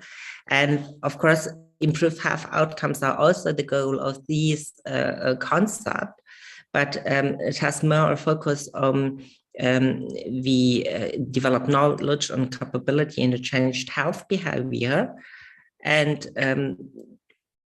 focuses more on the active participation of the consumers and the patients involved in the decision-making, for example, or the engagements in social action and advocacy for health. So this focuses more on the identity and engagement of the consumers and the patients as being active and being the crucial part in the decision making. And there's an international initiative for a shared decision making, which is sometimes a little bit confusing because in the practical sense, you might think that the consumer and the patient is the one who has the power and the willingness to make the decisions. But in many consulting situations, physicians often very much influence the decisions patient makes, and also the access to information via the physician or other sources is crucial. How the patient makes the decision. So this movement tries to empower patients and consumers, and empowerment also can be seen very critical, of course, because this has a paternalistic approach at some point, but that goes too far. What I wanted to show here is that we have several models and conceptualizations of health literacy, and of course the situation gets more complex. Of course, we have, when we see the key elements, finding, understanding, evaluating, and applying health information, there are personal determinants and there are context-specific situative determinants, and this is all located in a social and legal and cultural context, and it really depends what kind of scientific knowledge and professional expertise is currently available in this context.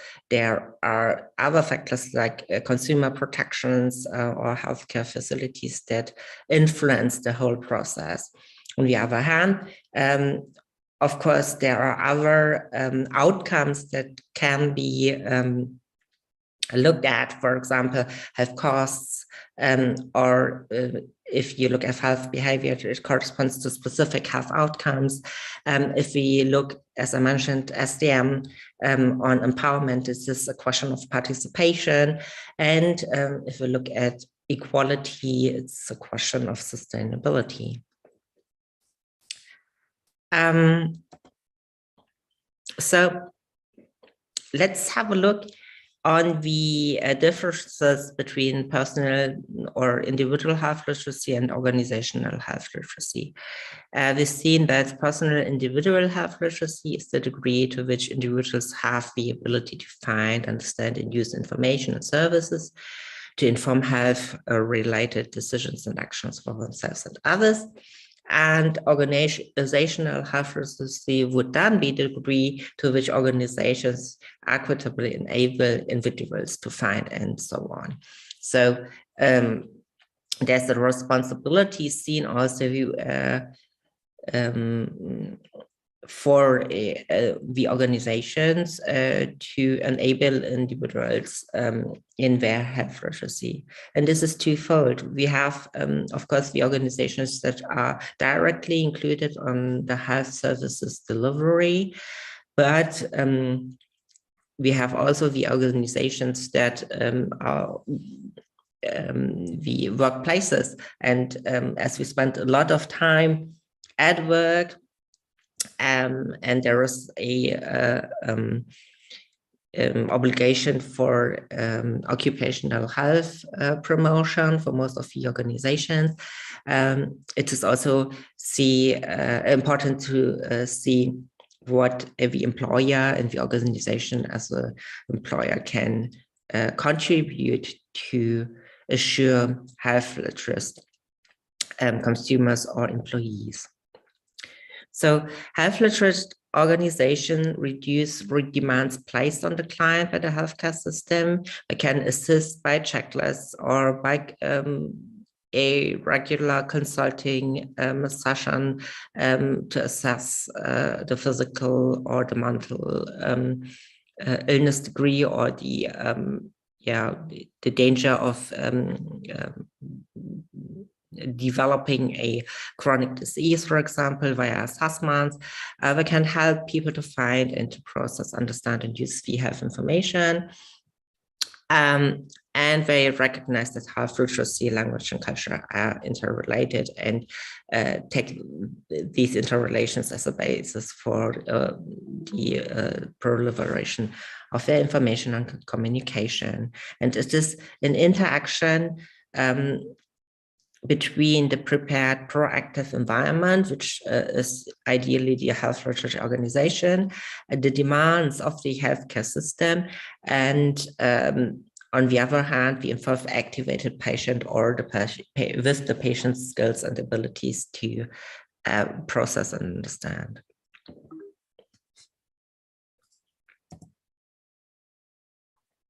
Bach and colleagues have pointed out 10 attributes of health literate organizations, and I just state them and maybe have a look at some of them more closely. A health literate organization has leadership that makes health literacy integral to its mission, structure, and operation, integrates health literacy into planning, evaluation measures, patient safety and quality improvement, prepares the workforce to health literate and monitors progress, includes populations served in the design, implementation, and evaluation of health information services, meets needs of populations with a range of health literacy skills while avoiding stigmatization, use health literacy strategies in interpersonal communication, confirms understanding at all points of contact, provides easy access to health information and services, navigation assistance, designs and distributes print, audiovisual, and social media content that is easy to understand and act on, addresses health literacy in high-risk situations, including care transitions and communications about medicines, and communicates clearly what health plans cover and what individuals will have to pay for services.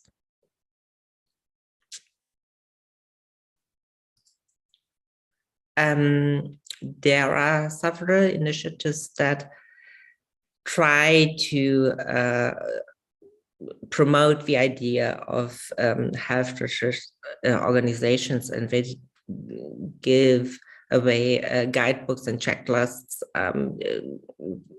that are freely available. For example, this here you can access via healthresearchorganization.org, and it provides an overview what kind of process you have to follow to improve health literacy in your organization.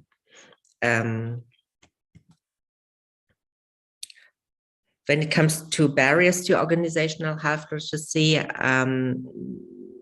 there are also some systematic reviews that address this question. Of course, this is a leadership question. For example, if the leadership does not prioritize health literacy and the related activities, and there is a lack of commitment to health literacy, then there is not much funding or not much power to implement health literacy interventions and to address health literacy problems via specific checklists or guidelines or other little intervention tools. So it is very crucial to have this organizational readiness and the support of the leadership to manage all the procedures and policies, and to give enough time and resources to manage all the intervention, because it is a very complex intervention, and this is not only done by giving just away information, leaflets or so. It has to be paralleled by a need evaluation or assessment of the success, because we all know about the leaflets that end up anywhere but not fully understood by the consumers or the employees. So one key point is that the leadership has to be convinced, and that the organizational readiness is a thing they have in mind to address.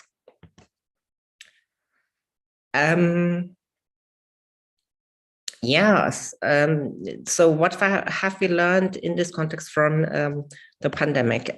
This is a line from a Lancet article, and just quote that globally the COVID-19 pandemic has further marginalized historically oppressed and excluded groups, including people with disabilities and growing numbers living in precarity. These groups have suffered disproportionate economic health consequences and have been largely excluded from social protection resources needed to minimize their contracting the virus. And I've chosen this one because in a nutshell, it says that globally, but also on national levels, the limiting factors and the barriers have aggravated. So it is more likely for an health illiterate to have no access to the health services, for example, for vaccines. It is more likely if you have a low income or dangerous jobs exposed to coronavirus, of course, and these disparities are aggravated to the separation increases. So somehow through a magnifying glass, we see under the pandemic that decisions are made that unfortunately increase the separation, and there are several levels that are affected. For example, small and medium enterprises are not likely to have a occupational a physician or occupational health service. Bigger enterprises, of course, they can provide free testing, or they can provide more information on how vaccines work or hygiene measures work. So where the resources have been situated before, those companies, they have a bigger advantage also to come through the pandemic and the situation under this time pressure we've seen has grown via this, you could put it as a catalysator then. So what can we do to counteract these development? We can provide easy access, and this all the recommendations I've included before. They have decision or checklists and living review formats. Also decision aids cubes that are freely available and that are based on global information, and they try to tailor these to specific local needs. But I think a lot of them gave a good basic access to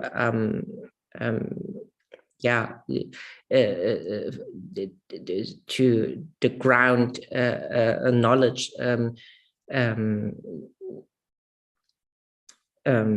connected to the pandemic. So we have perceived a great change in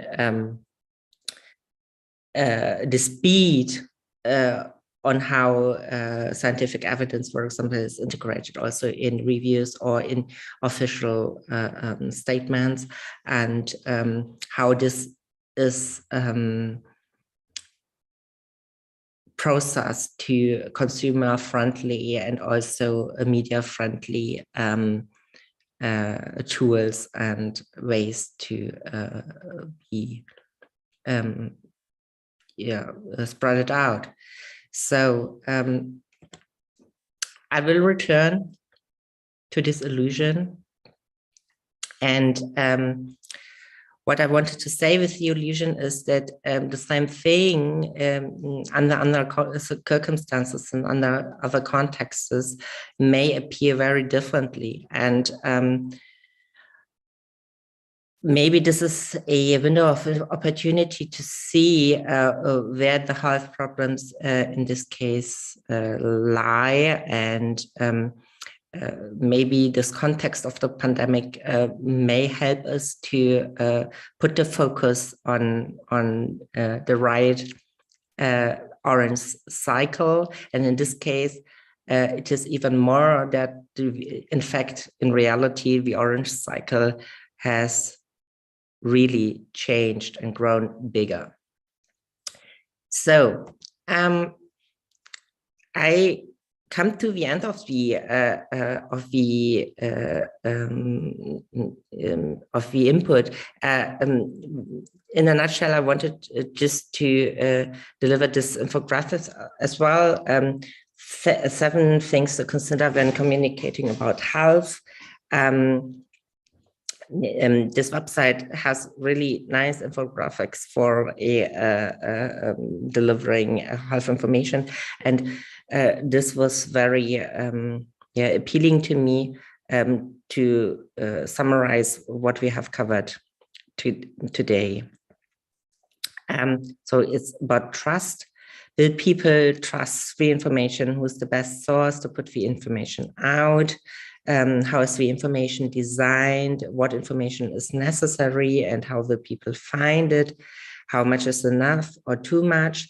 especially in emergency situations. We've learned that too much information will hinder people to understand the most crucial information and to prioritize which information should be the basis for the health decision. It is important to motivate the people. So this is also very important to ask the question how relevant the information is we're trying to reach.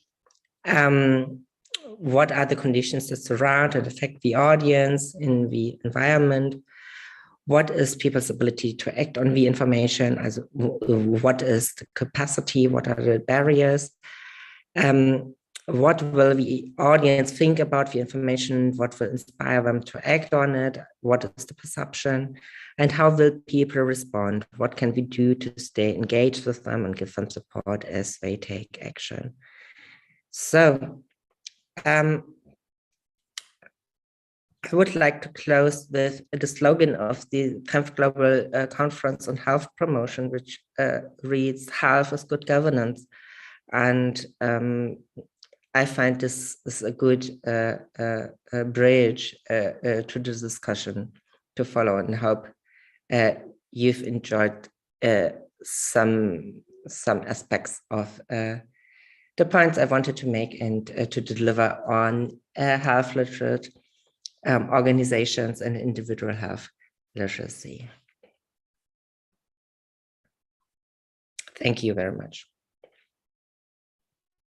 Thank you, Dr. Anna, for your lecture about health literacy. I find it very new for us here about health literacy, especially in the organization degree. Okay, now we are proceeding to our discussion panel. Joining with us also for our discussion about this lecture is Professor Lee from Simon Fraser University, Canada. Good morning, Professor Lee. Good morning. It's very nice to be with you. Okay, thank you, Professor Lee. And also joining with us from Universitas Airlangga is Professor Teresia Indabudi and Dr. Nuri Herawati. Good afternoon, Prof. Tere and Dr. Nuri. Okay. Before that, maybe I want to invite Professor Lee to give her comments about Dr. Anna lecture for our event today. Professor Lee. Thank you. I apologize. I actually have just only joined, so I actually missed the lecture. I do apologize. I wasn't aware I was supposed to join earlier. So perhaps somebody who has been listening could comment. I apologize. Okay, no problem, Professor Lee. I would like to invite Professor Tere. If you are here, Professor Tere.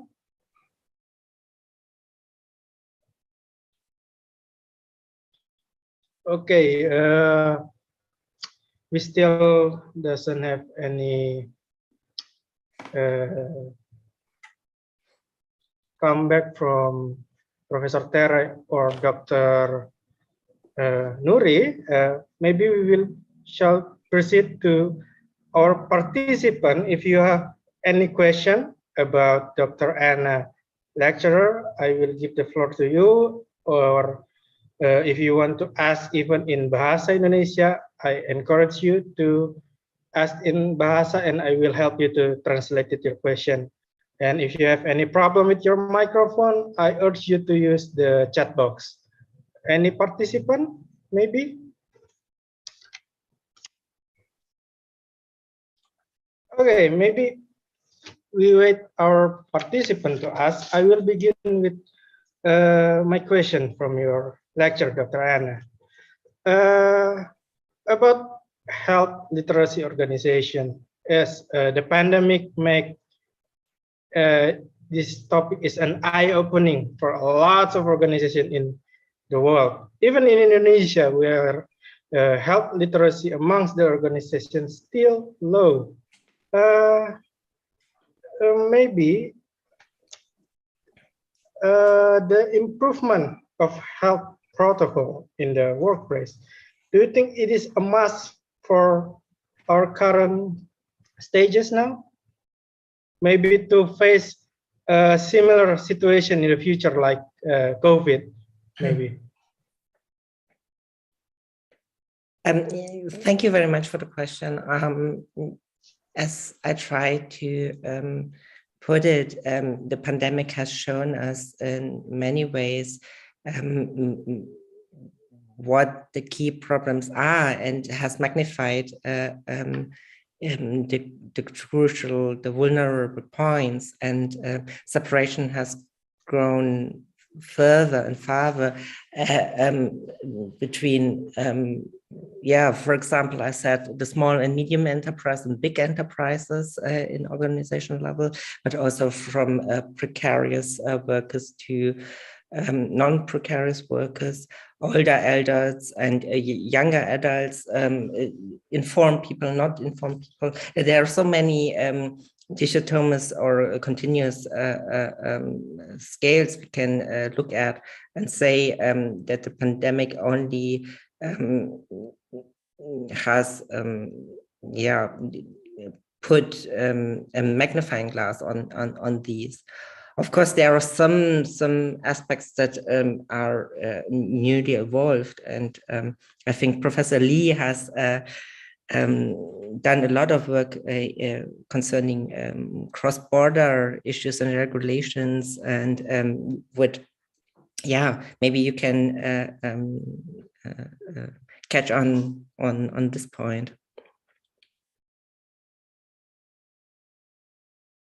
Professor Lee? Thank you, Anna, for that segue. Yes, I have done quite a lot of research in the last 2 years on the use of travel measures to manage borders during COVID-19.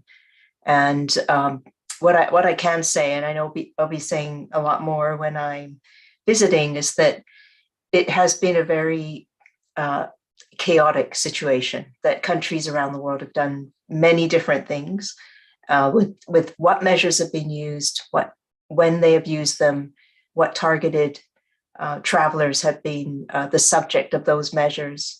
And this has created a lot of inequities in how populations have been impacted by restrictions on mobility, including workers.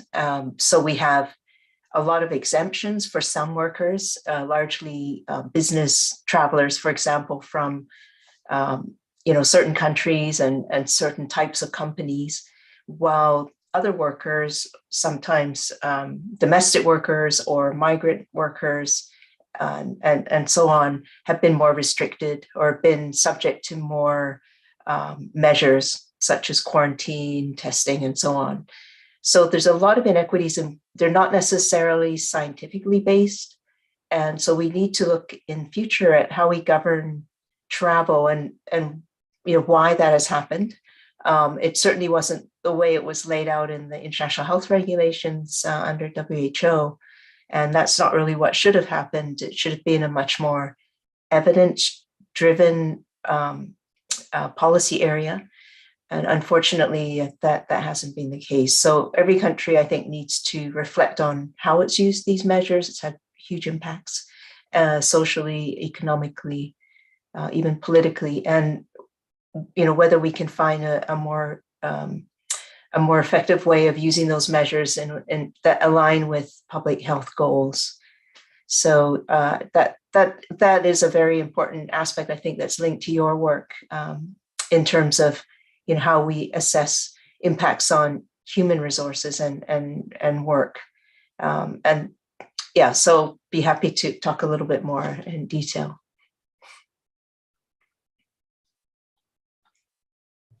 Okay, I see that Dr. Sasha raised his hand. Dr. Sasha, if you have any question or discussion. I'm sorry, Dr. Sasha, your voice is not here. Cannot be here. Is it now? Yes, we can hear Yes. you now. I'm sorry about that. I had to switch microphones. I'm very happy to hear this this last point being discussed, because in an earlier session this morning, we had already come to the conclusion that one of the points of improvement to build sort of global resilience and for many countries to be able to become better and become more resilient in future similar situations would be better international coordination, certainly when it comes to travel, because as you mentioned, this patchwork of travel bans and also exceptions to those is neither very helpful in curbing the pandemic, nor is it very just and equitable, as you already mentioned, because it creates cleavages between different classes of travelers and people in general. What would interest me, because that was a point we hadn't discussed this morning, do you have an idea about the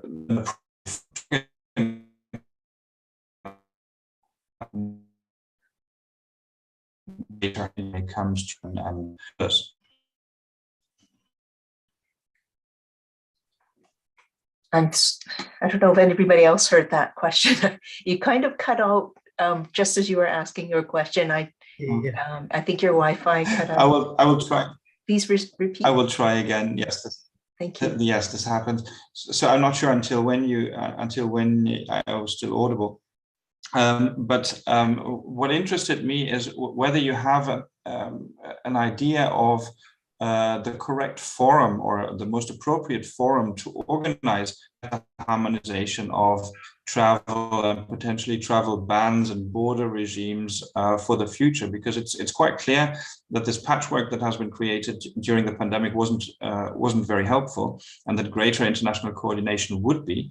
But so far, to my knowledge, there isn't really an appropriate forum to do that in. Great, I heard you that time. Thank you. Yes, that's an excellent question. Where is the appropriate place to discuss these measures? So ostensibly, we have already the start of some negotiations on potential revision of the international health regulations, which are the treaty that governs the use of travel measures for public health purposes to control the international spread of disease. And so that's under WHO's auspices, and that would be the World Health Assembly, and the World Health Assembly special session has created an international or intergovernmental negotiating body. So there is an INB that is going to be looking at this, although they are prioritizing the discussion of a potential pandemic treaty, which is a broader document that will cover many things, including, I suppose, the IHR and so on.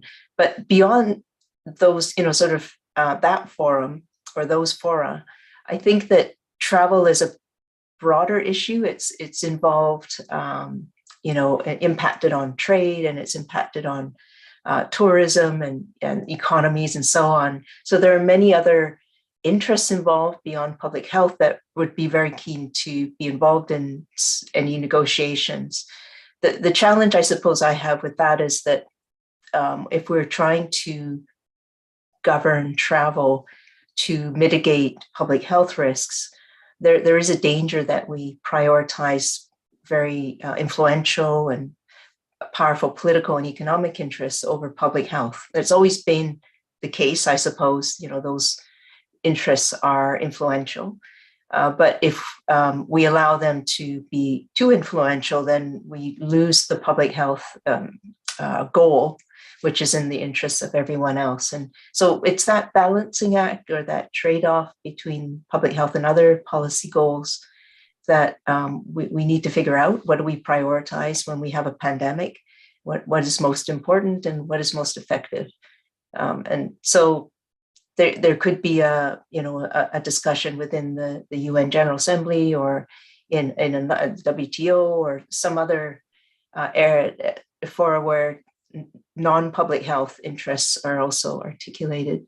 But we haven't seen that come forward yet. And of course, I should mention the private sector has also been very keen to contribute, and there have been a lot of initiatives to discuss this issue So, adding that in as well, as there are many conversations being had how we could do this better. Thank you very much. Thank you very much, Professor Lee, and also Dr. Sasha for your question. Is Professor Tere is available now with us? Professor Tere?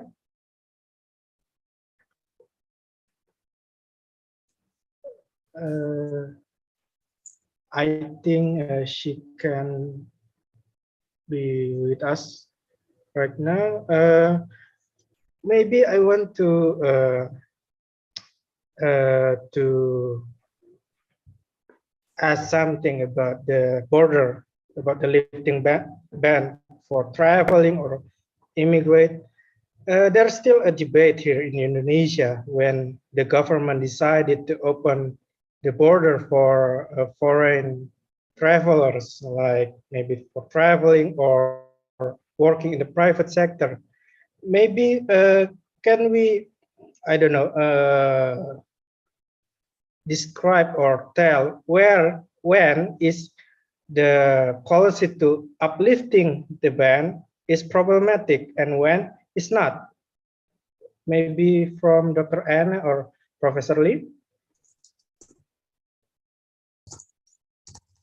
Dr. Anna, did you want to go ahead? Go, please. Okay, yeah, I don't know if I have the right, I don't know if anybody has the right answer to this. This is something that we need to figure out. I should go back a little bit and say that it's very important when we're thinking about this whole issue is to broaden our concepts, our terminology, and that when we talk about border management, that it's also not just about travel restricted or banned, stopping travel, but it's also facilitating travel. So you are enabling travelers to travel in a safe way. So we try and encourage people to talk about travel measures rather than travel restrictions or bans. And we try to talk about border management rather than border closures, because really in reality, not many countries have closed their borders. There has been travel. It's just who gets to travel and under what conditions. And so with Indonesia and many countries, or every country around the world, you're trying to figure out who you allow to travel and under what conditions has been a real-time problem. It's a challenge because the pandemic has been unfolding and there's no really precedent for this. We haven't had to use these measures in this way before, so there's no historical precedent and no scientific evidence. But I would say that it's not really about, necessarily restricting travel, but how do you use testing, how do you use quarantine and contact tracing, and now vaccination in a way that will limit or at least mitigate the risks from COVID-19. And that's, again, a real world kind of experiment. Some countries got it right early on. Some maintained measures all out throughout the pandemic and sort of COVID zero strategy. Others have tried to open and close and open and close, like the UK, the US, and Canada to some extent, and had subsequent waves of the pandemic. So, it's down to really what your goal is. If your goal is to minimize and even eliminate COVID from virus from coming into your country, then screening every traveler and quarantining every traveler and testing them so that you are preventing virus importation or at least onward transmission into the population is the strategy that countries have followed. And so that, it depends on what you start with. If it is to just suppress the virus, then opening and closing is what governments have followed. So, there's no blanket, answer to what your question is, because it depends on what your goal is starting in the first place. Yeah. Okay. Thank you, Professor Lee. I see now. Yes, Anna? Yeah, if I may add, I find it very important what Professor Lee just mentioned, and also to be transparent, because what we've observed is that many governments weren't that transparent which clinical evidence or what kind of evidence they used and how they changed very rapidly from one situation to another. So for the end consumer and the people concerned, it was very difficult to distinguish what kind of information in this complex decision they should rely on. And this opens the gate for alternative news, fake news, or misinformation, and is the basis for maybe unhealthy health decisions. Okay, thank you for your additional information, Dr. Anna. And now I see Professor Tere already opened her camera. Professor Tere, you may to say about your idea about this lecture. Professor Tere?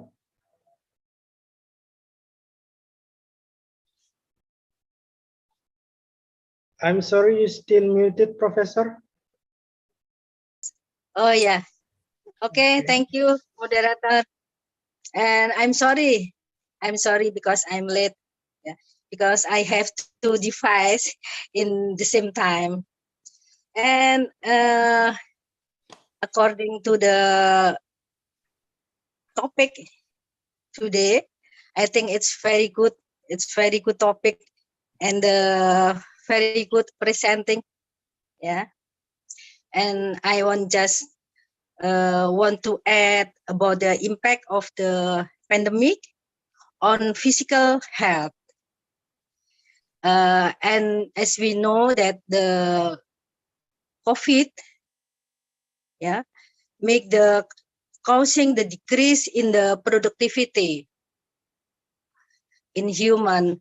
So we need to restore the health and the immune system. And maybe in the next topic, we can make up about the restore of the health and restore of the productivity, yeah, causing by the coronavirus. I think just like that. Okay, thank you. Okay, thank you, Professor Tere, for your comments. And I also would like to invite Dr. Nuri, please.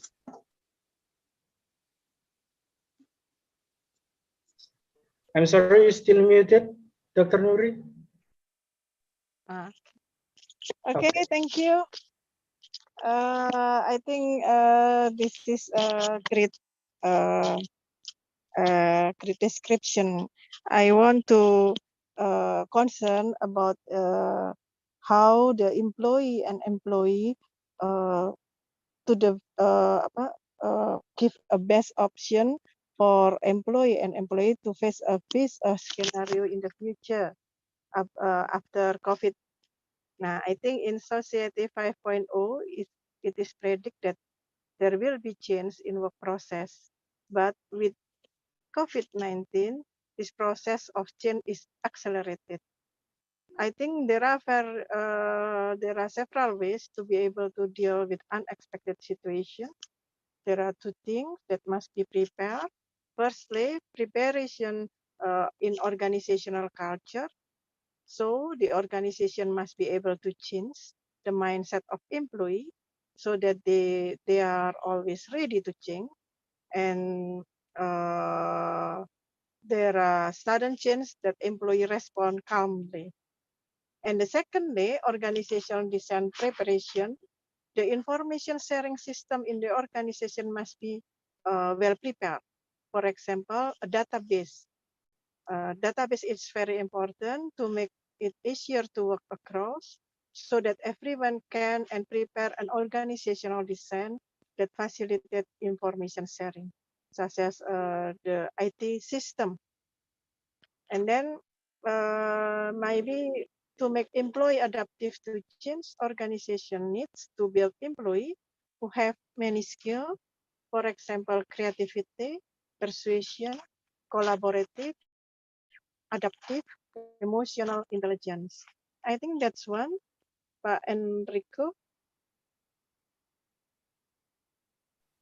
Okay, thank you, Bu Nuri, for your comment.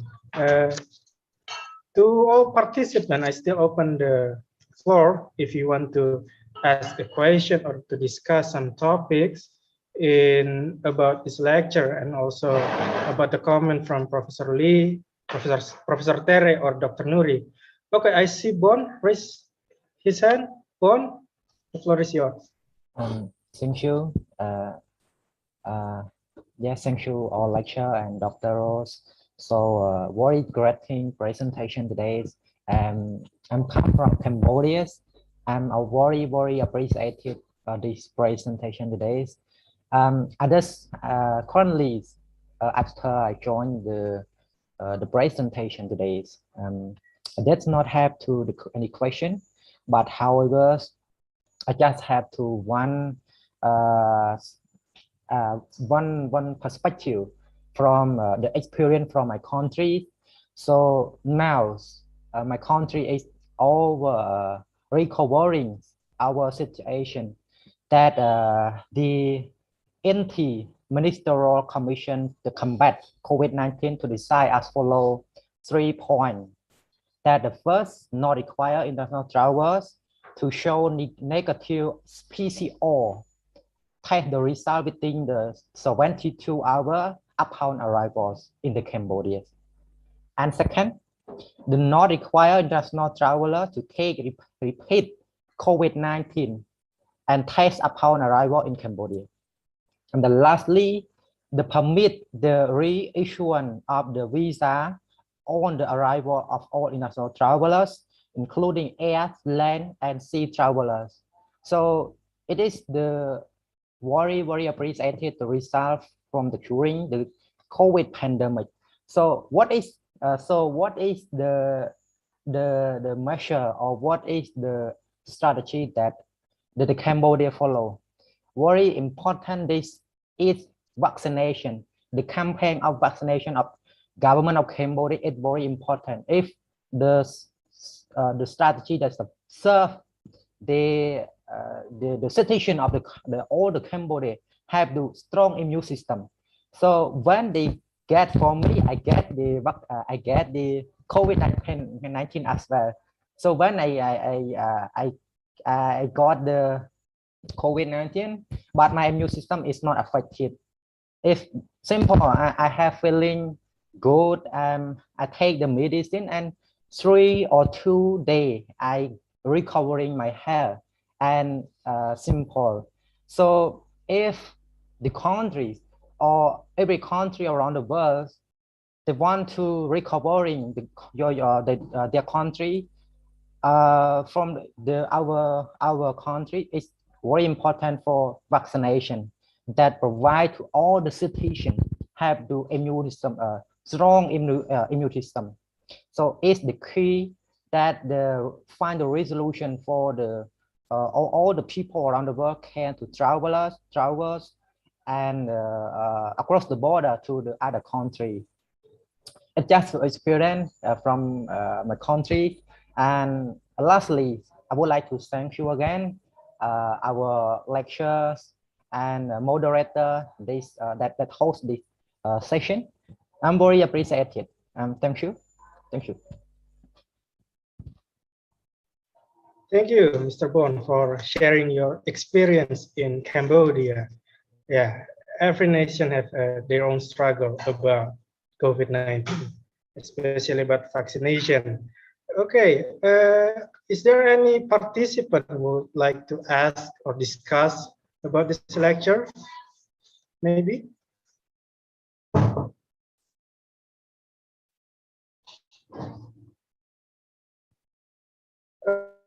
Okay, Dr. Sasha. If I may, I mean, I don't want to take anybody's place in asking questions, but since nobody raised their arm, that's it.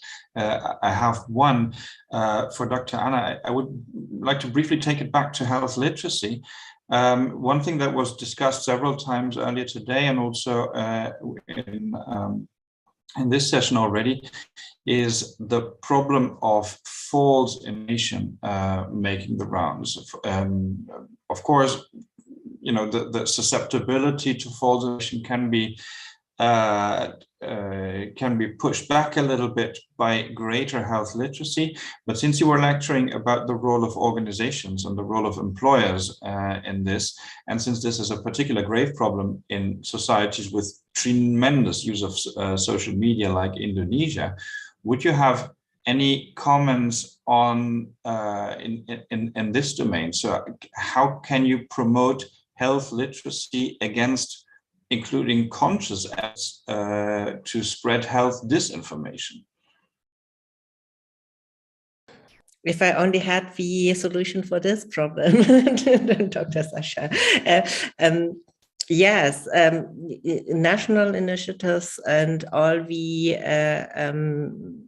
initiatives this organization try to build on are faced with the problem that they try to deliver true information, and the amount of effort to produce true information accurately and to deliver it accurately is, of course, much higher than to only distribute false information.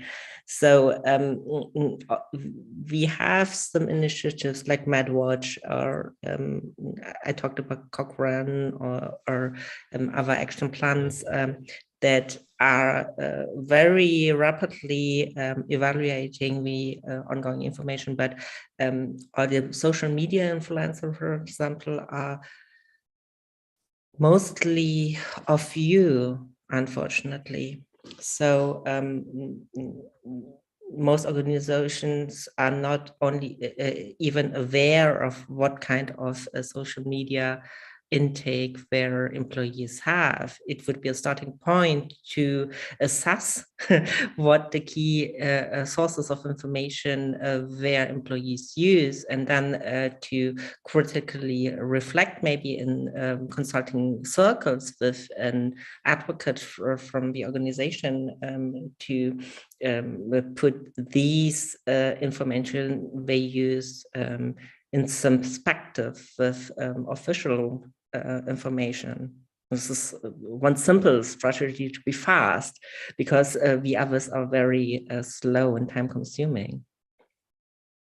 But maybe Professor Lee, you also had a sign of, or did I misinterpret it? Because I thought you made a nod on his comment. If I understand you correctly, I think that, you know, your work is very important in terms of touching on how information at the right time and in the right form is very influential in shaping so many aspects of this pandemic. I think the way that people have responded has been unexpected in many ways, and the flood of information has been very problematic at the same time, because of the lack of, I guess, filtering of information, the quality of information. And so I think the same with both employees, employers, and how they've managed information. Each of us has been subject to so much information, and those of us who are equipped to critically reflect on the sources are better positioned than those who have not been so much. And this includes my work and your work. This is one of the challenges, I think, coming out of this pandemic, is how we is risk communication, is public health communication in ways that lead to collective action rather than individual action. And this is one of the main maybe challenges of the summer school, is how we how we facilitate that. This has been a prolonged pandemic in my view because of too much individual actions. And it goes back to maybe the comments from Bon, who said that, you know, if only people could get access to vaccines, we could be in a much better place. I think that's right. We have to think about global vaccine equity and as the number one goal. And so that's a battle in itself because of all sorts of misinformation. So yeah, we're in a difficult situation. I know that in Asia, things are not looking great in many countries at a time when many Western countries are thinking the pandemic is over. And so we are globally, obviously very connected. And I think the information continues to be very problematic in how we perceive this pandemic and how we react to it. Thank you. Okay, thank you, Professor Lee. Dr. Sasha, you have any feedback or comment? Just to briefly respond to both of you, I think this is indeed something we should note, and we have noted for as a topic for the summer school, the role of information and possible strategies on information, because also here I think international coordination will be of the essence in the future. But that is of course made more difficult by a phenomenon we have also seen, namely that information cultures and communication cultures are very different between countries. And that, for example, social media use is well, equally strong perhaps, but habits are very different between different regions of the world. So here we need not only a good international coordination, but also a lot of regional and culture-specific knowledge in devising solutions. And I think this will be very interesting, a very interesting discussion point also during the summer school. Global vaccine availability and vaccine justice maybe was mentioned. This is something that we will hear something about probably tomorrow in the lecture from the Center for Law and Sustainability from Lucerne. Definitely also during the summer school where we have a segment on this. So I very much look forward to that discussion because I completely agree that this is a very, very urgent topic that needs to be addressed. Okay, thank you, Dr. Sasha, for your feedback. And since we have limited time, I would like to invite Dr. Anna to deliver her closing statement about this lecture. Dr. Anna, please.